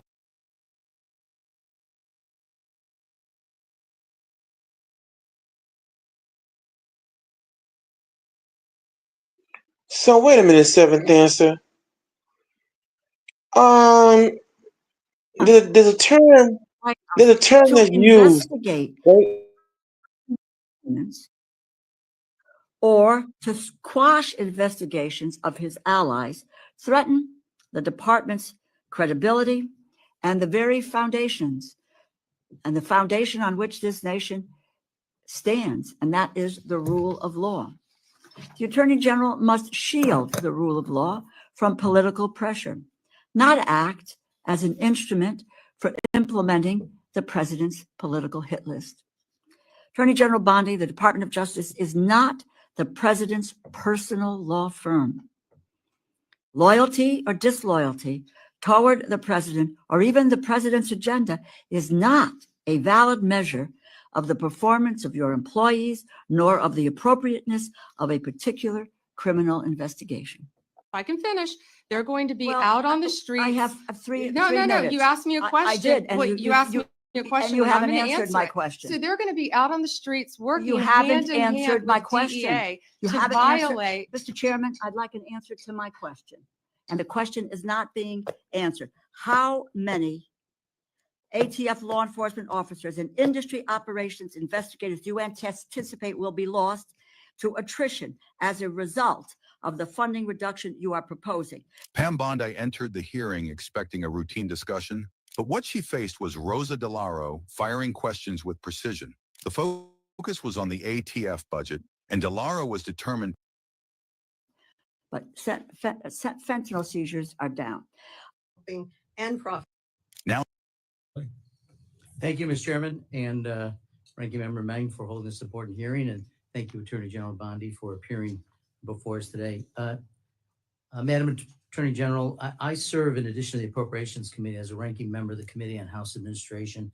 I sent you a letter last week along with my Republican counterpart, Chairman Brian Stile, requesting an increase in federal prosecutorial resources to address threats against members of Congress, particularly in light of what happened last week in Minnesota, that tragedy. In 2024, the U.S. Capitol Police identified and received nearly 9,500 concerning statements or threats against members. Federal prosecutors have only secured 8 convictions so far, and the heightened threat environment demands an all-hands-on-deck approach. Will you commit to assigning an assistant U.S. attorney or a special assistant U.S. attorney in each of the 94? Bondi sobered up, she checked her math, she realized something was off again. Because during Trump's cabinet meeting yesterday, she came back and corrected herself one more time. President Trump, your DOJ agencies have seized more than 22 million fentanyl pills, which saved, are you ready for this, media? 258 million lives. 258! 258 million lives? What is happening here? At the rate Trump is saving lives, death will cease to exist by August. Man, you gotta love the way she turns to the camera like, are you ready for this, media? No, we weren't ready for that. We were not ready. There was no way anybody could ever have been ready for the number you were about to say. Even J.D. Vance wasn't ready. Look at his face when he hears her say that shit. Are you ready for this, media? 258 million lives. Kids are dying every day.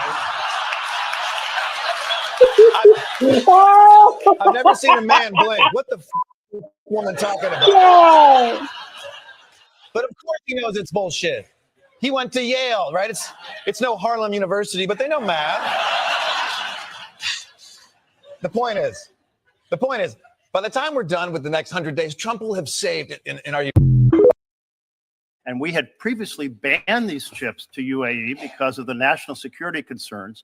Then they buy $2 billion of the president's coins. And then the president goes to the Middle East and says, we will provide those chips. Does that sequence of events concern you about foreign influence on the United States of America?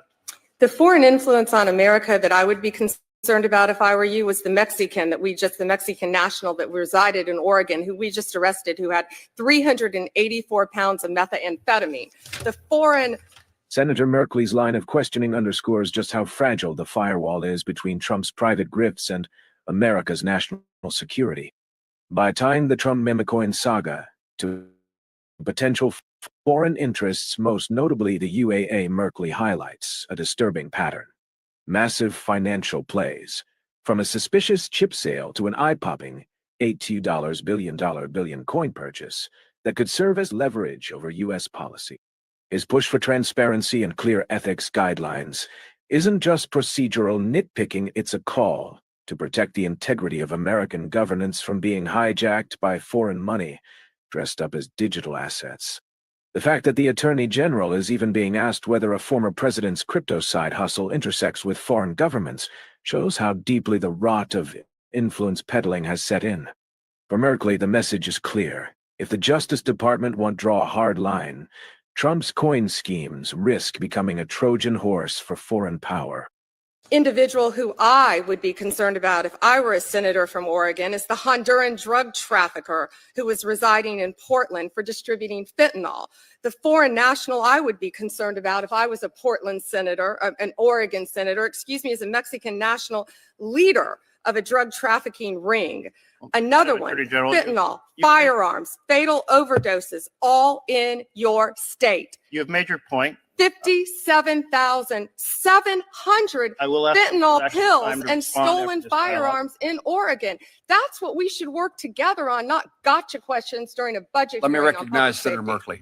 Thank you very much, Mr. Chairman. The Attorney General certainly has made the point that she's very concerned about issues that I'm concerned about as well regarding the security of this country.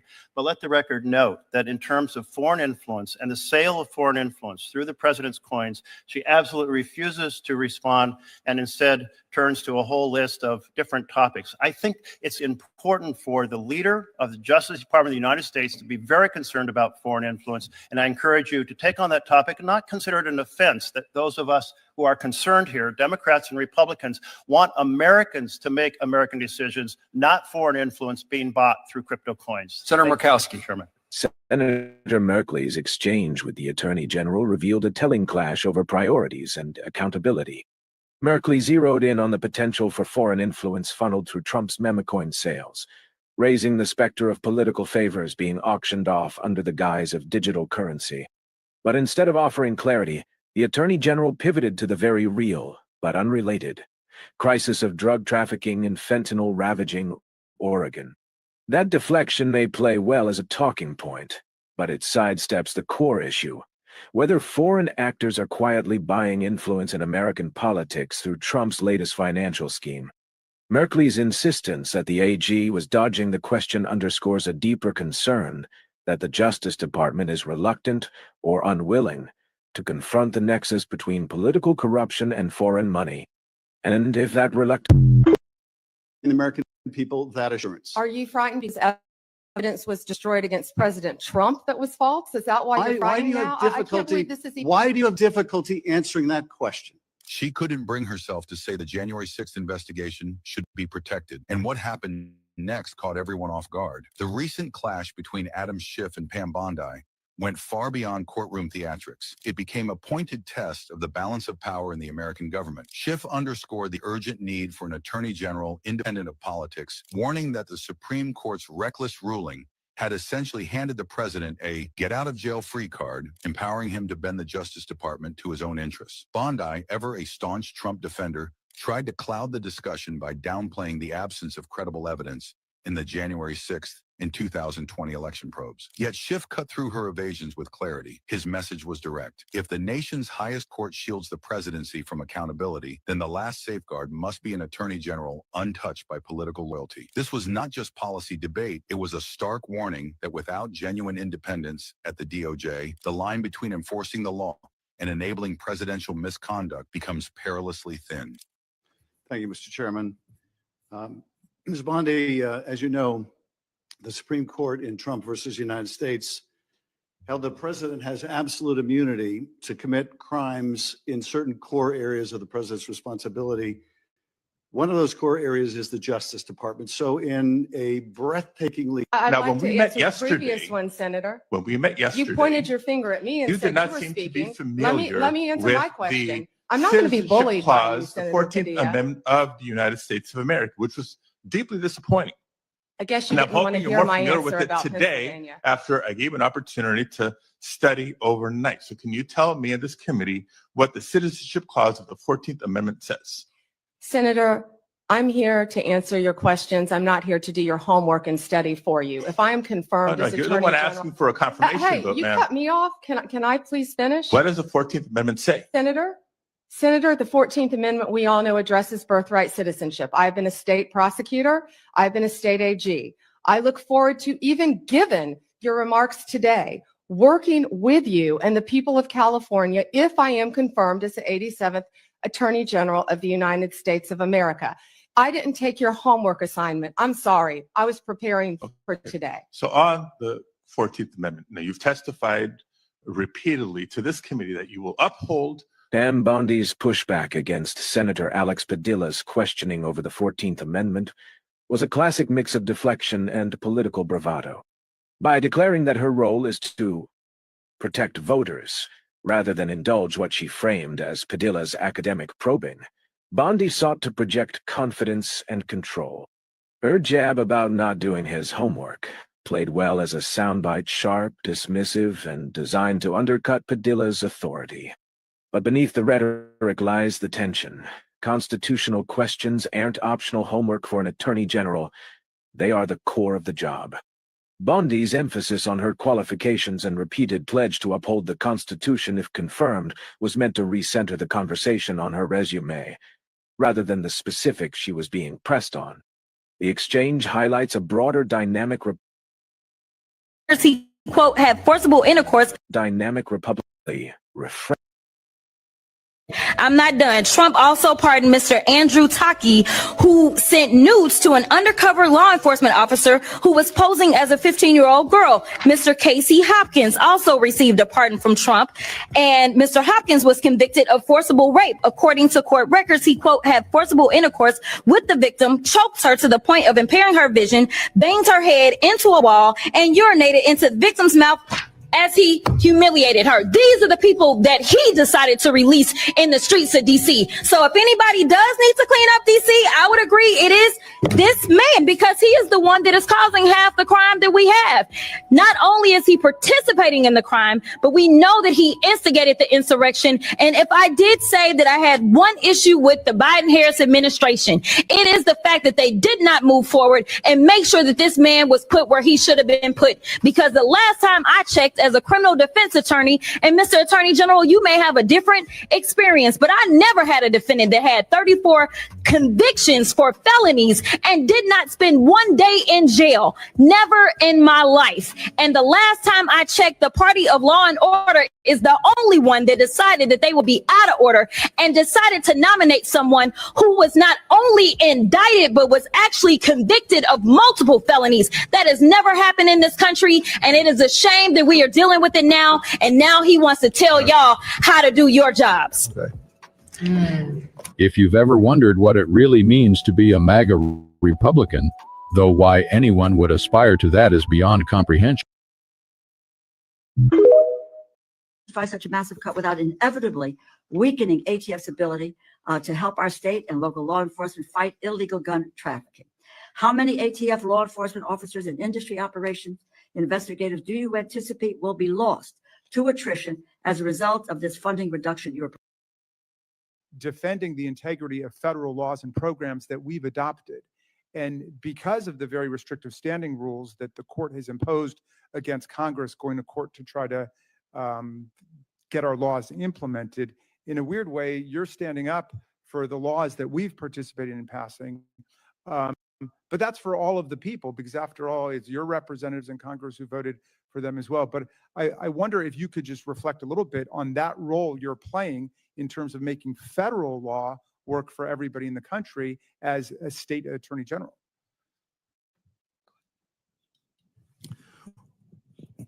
Chairman Raskin, we regard the laws that Congress passes as fundamentally the prerogative of the people who populate this country and send members to Congress.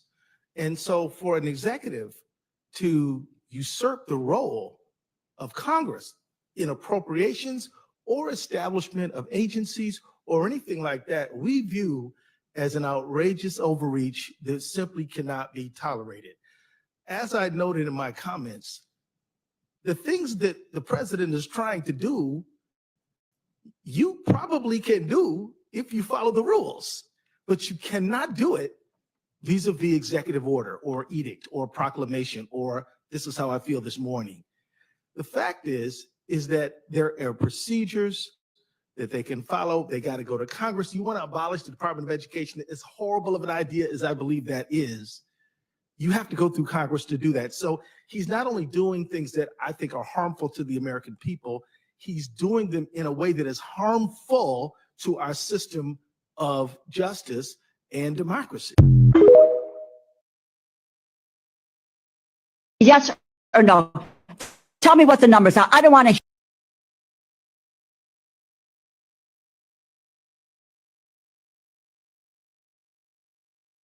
ATF agents will not be knocking on the doors of legal gun owners.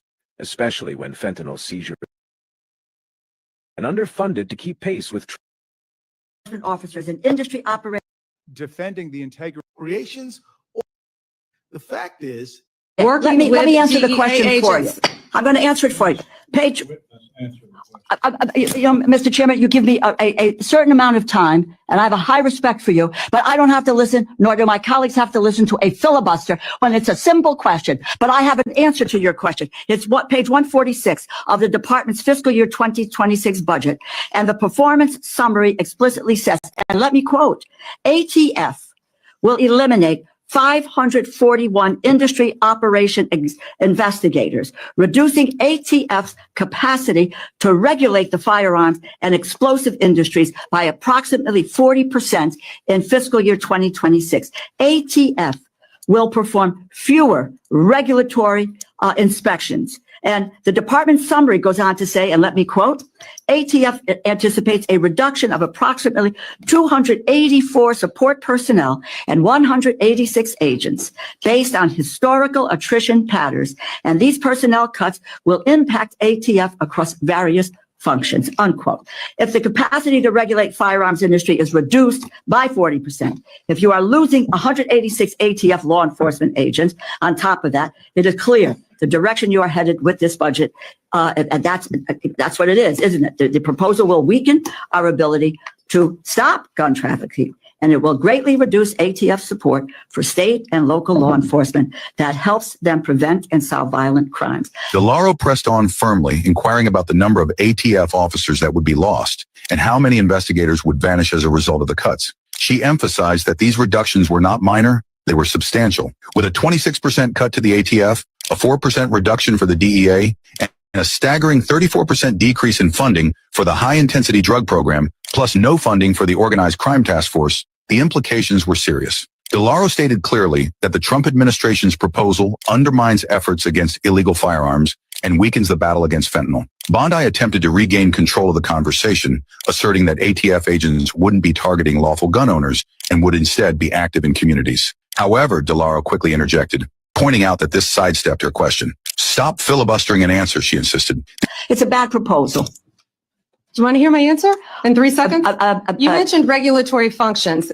We will not be having ATF agents go to the doors of gun owners in the middle of the night asking them about their guns, period. They will be out on the streets with DEA, guns and how many are gone? It will be attrition. We are not firing agents. They will be working. How many have taken attrition? Can I tell you that they all want to be on the streets? They want to be doing their jobs.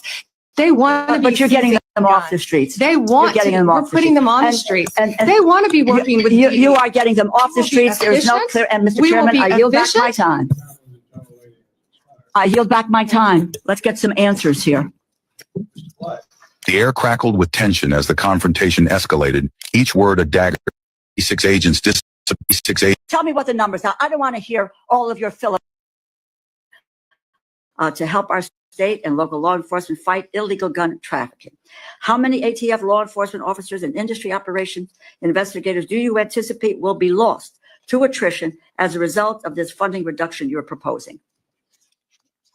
So I'm a career prosecutor, and I believe in keeping America safe, making America safe. First, what we're doing is ATF is going to be brought over with DEA. Everyone knows, everyone sitting up here, guns and drugs go together. They go together. We're going to make it more efficient. What I will tell you will not be happening is ATF agents will not be knocking on the doors of legal gun owners in the middle of the night, asking them about their guns. They're going to be out on the streets. If I can finish, they're going to be out on the streets. I have three No. minutes. You asked me a I question. did, and Wait, you asked me a question. And you I'm haven't gonna answered my it. question. So they're going to be out on the streets working You hand haven't in hand answered my with question. DEA You to haven't answered. violate. Mr. Chairman, I'd like an answer to my question. And the question is not being answered. How many ATF law enforcement officers and industry operations investigators do you anticipate will be lost to attrition as a result of the funding reduction you are proposing? You are proposing a 26% cut to ATF for fiscal year 2026, as well as a 4.4% cut to DEA. So you're going to merge the two agencies together, and then you're going to shortchange their resources, so neither one of them will be able to do the job that they have been designed to do. You've got a 34% cut to the high-intensity drug trafficking areas program. No valid measure of the performance of your employees, nor of the appropriateness of a particular criminal investigation. Trump administration is actively looking at suspending habeas corpus. Last week, you were asked about this, and I want to clarify your position because it's obviously really important to get this right. So, Secretary Noem, what is habeas corpus? Well, habeas corpus is a constitutional right that the president has to be able to remove people from this country and suspend their right let me stop you, ma'am. suspend their right Habeas to- corpus, excuse me, that's incorrect. President Habeas Lincoln corpus, used it. excuse me. Habeas corpus is the legal principle that requires that the government provide a public reason for detaining and imprisoning people. If not for that protection, the government could simply arrest people, including American citizens, and hold them indefinitely for no reason. Habeas corpus is the foundational right that separates free societies like America from police states like North Korea. As a senator from the Live Free or Die state, this matters a lot to me and my constituents and to all Americans. So, Secretary Noem, do you support the core protection that habeas corpus provides, that the government must provide a public reason in order to detain and imprison someone? Yeah, I support habeas corpus. I also recognize that the president of the United States has the authority under the Constitution to decide if it should be suspended or not. It has never Let us be clear, though, it that has this never president- been done. It has never been done without approval of Congress. Even Abraham Lincoln got retroactive approval from Congress. So I have been asking executive branch nominees a simple question over the past few months. If the president orders them to break the law, I've been asking, will you follow the law or follow the order? I want to ask you a more specific question here. If the president tries to suspend habeas corpus and a federal court reverses the president's order, will you comply with the court order and uphold habeas corpus, or will you follow the president's directive? We are following all federal court orders and are complying with that, as is the president, and every decision Well, that I make as that is well. obviously not true for anybody who reads the news. There are federal court orders right now, including in returning somebody who I was wouldn't rely deported on the mistakenly news. society instead.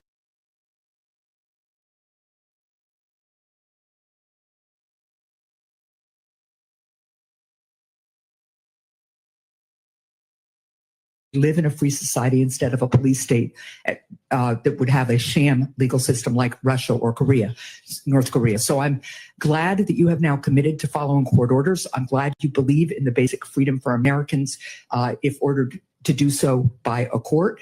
And again, I want just to make clear that it is critically important that even if the president tries to suspend the right of people to know why they've been detained or imprisoned, if a federal court reverses that order, that you will follow that order. And I hope all the members of the administration will, because it's obviously critical that some of the people, for instance, who've been deported by mistake, who didn't get due process, be returned in compliance with court orders.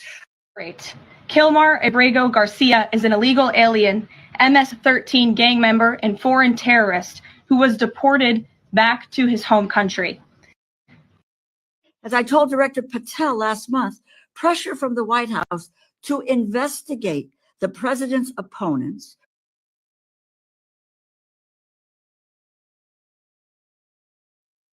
And no, he wasn't, and they had to return him. Actually, they returned him.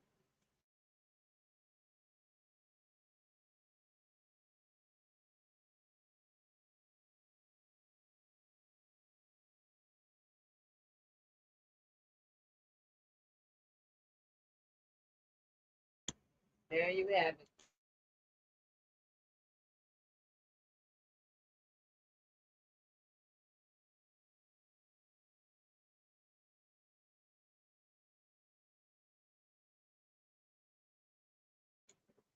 I'm done.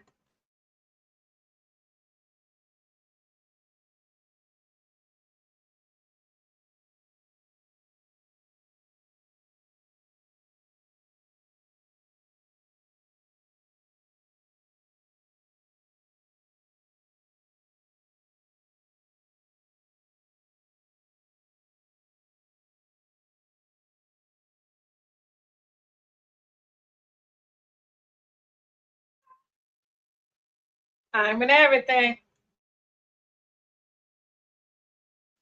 Yeah, I see. But now, throughout this entire presentation, that woman could not answer one question straight. See, this is why we do the show and timing is everything. Yo, all we got are a bunch of criminals running this country into the ground. And this is Pam running this country. I'm just saying, yo, this is Pam Bondi, the Attorney General. I miss law and order. She's gonna destroy anyone speaking hate speech. Yeah, this is the hate speech she talking about. Anybody that can grill her and all the rest of them criminals and psychopaths and sociopaths up there doing all kinds of evils. And now I'm gonna keep on saying, this is why you all out there in Lions Den land, you ought to be thankful and glad that you got warriors like myself, Seventh Answer, JT Raw, and so many other voices putting it down. We going in. See, this is why Pam Bondi want to get rid of hate speech. The speech that can reveal how criminal, like I said, she couldn't answer not one question on a yes or no basis. Oh, y'all. Now check this one out, y'all. Black people commit all the crimes, y'all. Check this one out. All that white on white violence consistently. Now, listen to this story. And you're going to talk about white privilege isn't real?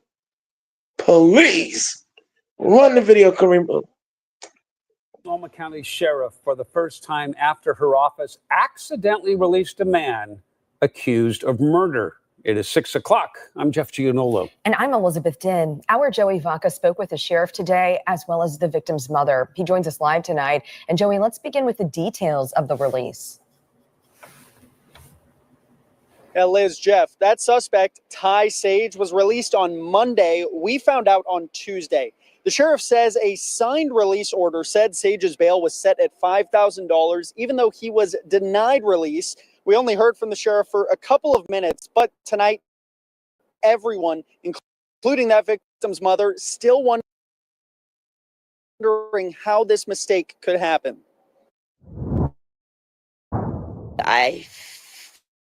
The system has completely let us down. I don't feel safe. I recognize that the system has failed, and it's failed Logan's family and our community. Multnomah County Sheriff Nicole Morrissey O'Donnell speaking publicly today after her office mistakenly alleged murderer Ty Sage, accused of killing. Still insisting MCSO employees acted in good faith when they let him out, based off a release order signed last Tuesday.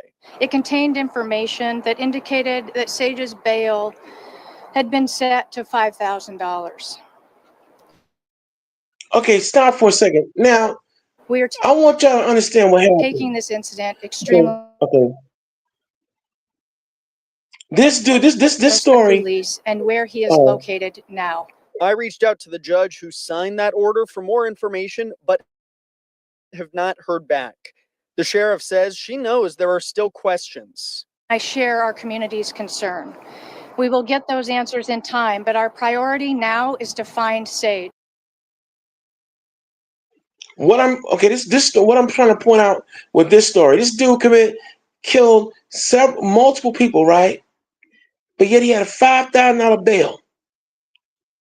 He wasn't supposed to get no bail in the first place, but somehow they made a mistake, and now this dude Ty Sage is out here somewhere in the world, and they don't know where he at. All this white on white violence, but Donald Trump ain't talking about putting no soldiers into the white neighborhoods. And this dude, if I'm not mistaken, had the GD, Gangster Disciple insignia in the middle of his forehead. You know what? I guess that'll be black people's fault too, right? But anyway, you see how this world operating. You see why the Most High is now revealing and exposing these fools for what they are, the liars that they are. You can drop this video, Karima. That's enough on that. I just want to just show you how the criminal justice system works, y'all. They want to make America satanic again. But now we shutting all that down. The Most High's shutting all that down. But now, all good things must come to an end. As I'm up here about to burn the midnight oil, literally, in my neck of the woods. So, this has been another eye-opening, stone cold, fact-filled episode of The Lion's Den, the segment titled The Conversation Continues. We hope that you have learned a great deal, and we hope that we've inspired you. One of the many formulas of the 7 Eyes that we bring inspired you to get up off your duff and check things out for yourself. Pay careful attention to what's going on around you. And we give our honor as always to the Lord and Christ, from whom all positive thoughts flow. And we have been given the honor and privilege of being one of his many emissaries. And so in closing, seventh answer, do you have any parting shots?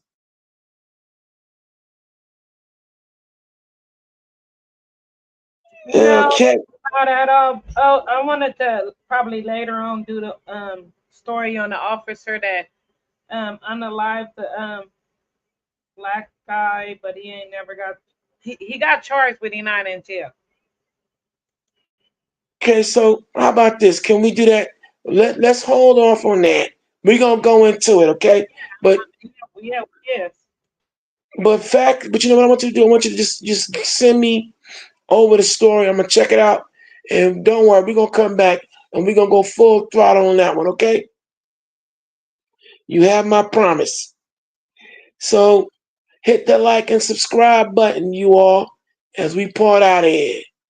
And so again, on behalf of Yeshaya JT Raw, the seventh answer, Lady Karima, and our brother Malachiah, Big Baby Hebrew, as we come in for a safe landing, we hope that you've enjoyed another Lion's Den experience. And we hope that, again, we've inspired you, influenced you to get up off your behind and check out all this information that we bring to you for free.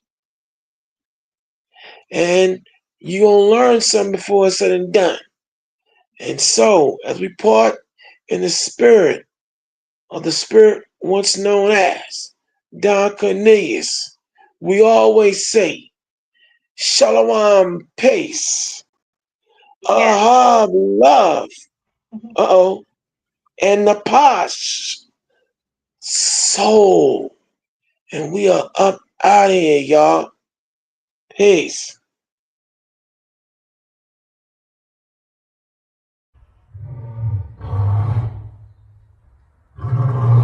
I want you and that young man to tie that knot. I'm gonna pray for you. And I want you to hold on to God's unchanging hand, because he helped Joshua fight the battle of Jericho. Yes. It's the old He helped Daniel get out the lion's den. He helped get off the island. Let me get straight to the business. Yeah. Got them lions in the building. Yeah. Why you lying to the children? Yeah. Why you lying to the children? Yeah. RIGHTEOUS. Man, you know I've been to bed. Man, they know they no contest. Yahuwah, he do the bled. We will not see you tomorrow. Cause you cannot go to thought. All the sons and all the daughters.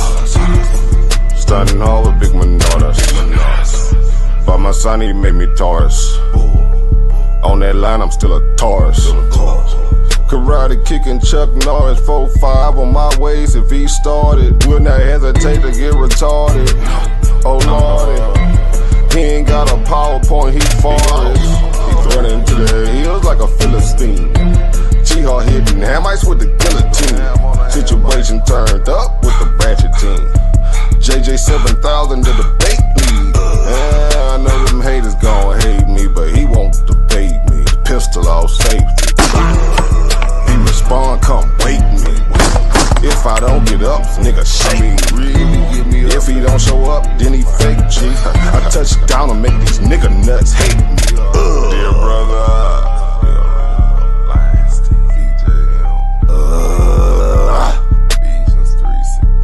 Balling and crawling all the way from H-Time. Let me get straight to the business.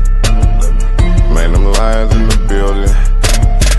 Why you lying to them children? Why you lying to them children? You gon' cry, you gon' get it. Me, I'm like a frog, nigga, ribbit. Of course, it's in the spirit. I just got the Porsche, she can steer it. Mito Kato Raw, Shaq and Willie. Lamborghini doors, you better not spill it. Mama's high, say I'm more than just a villain.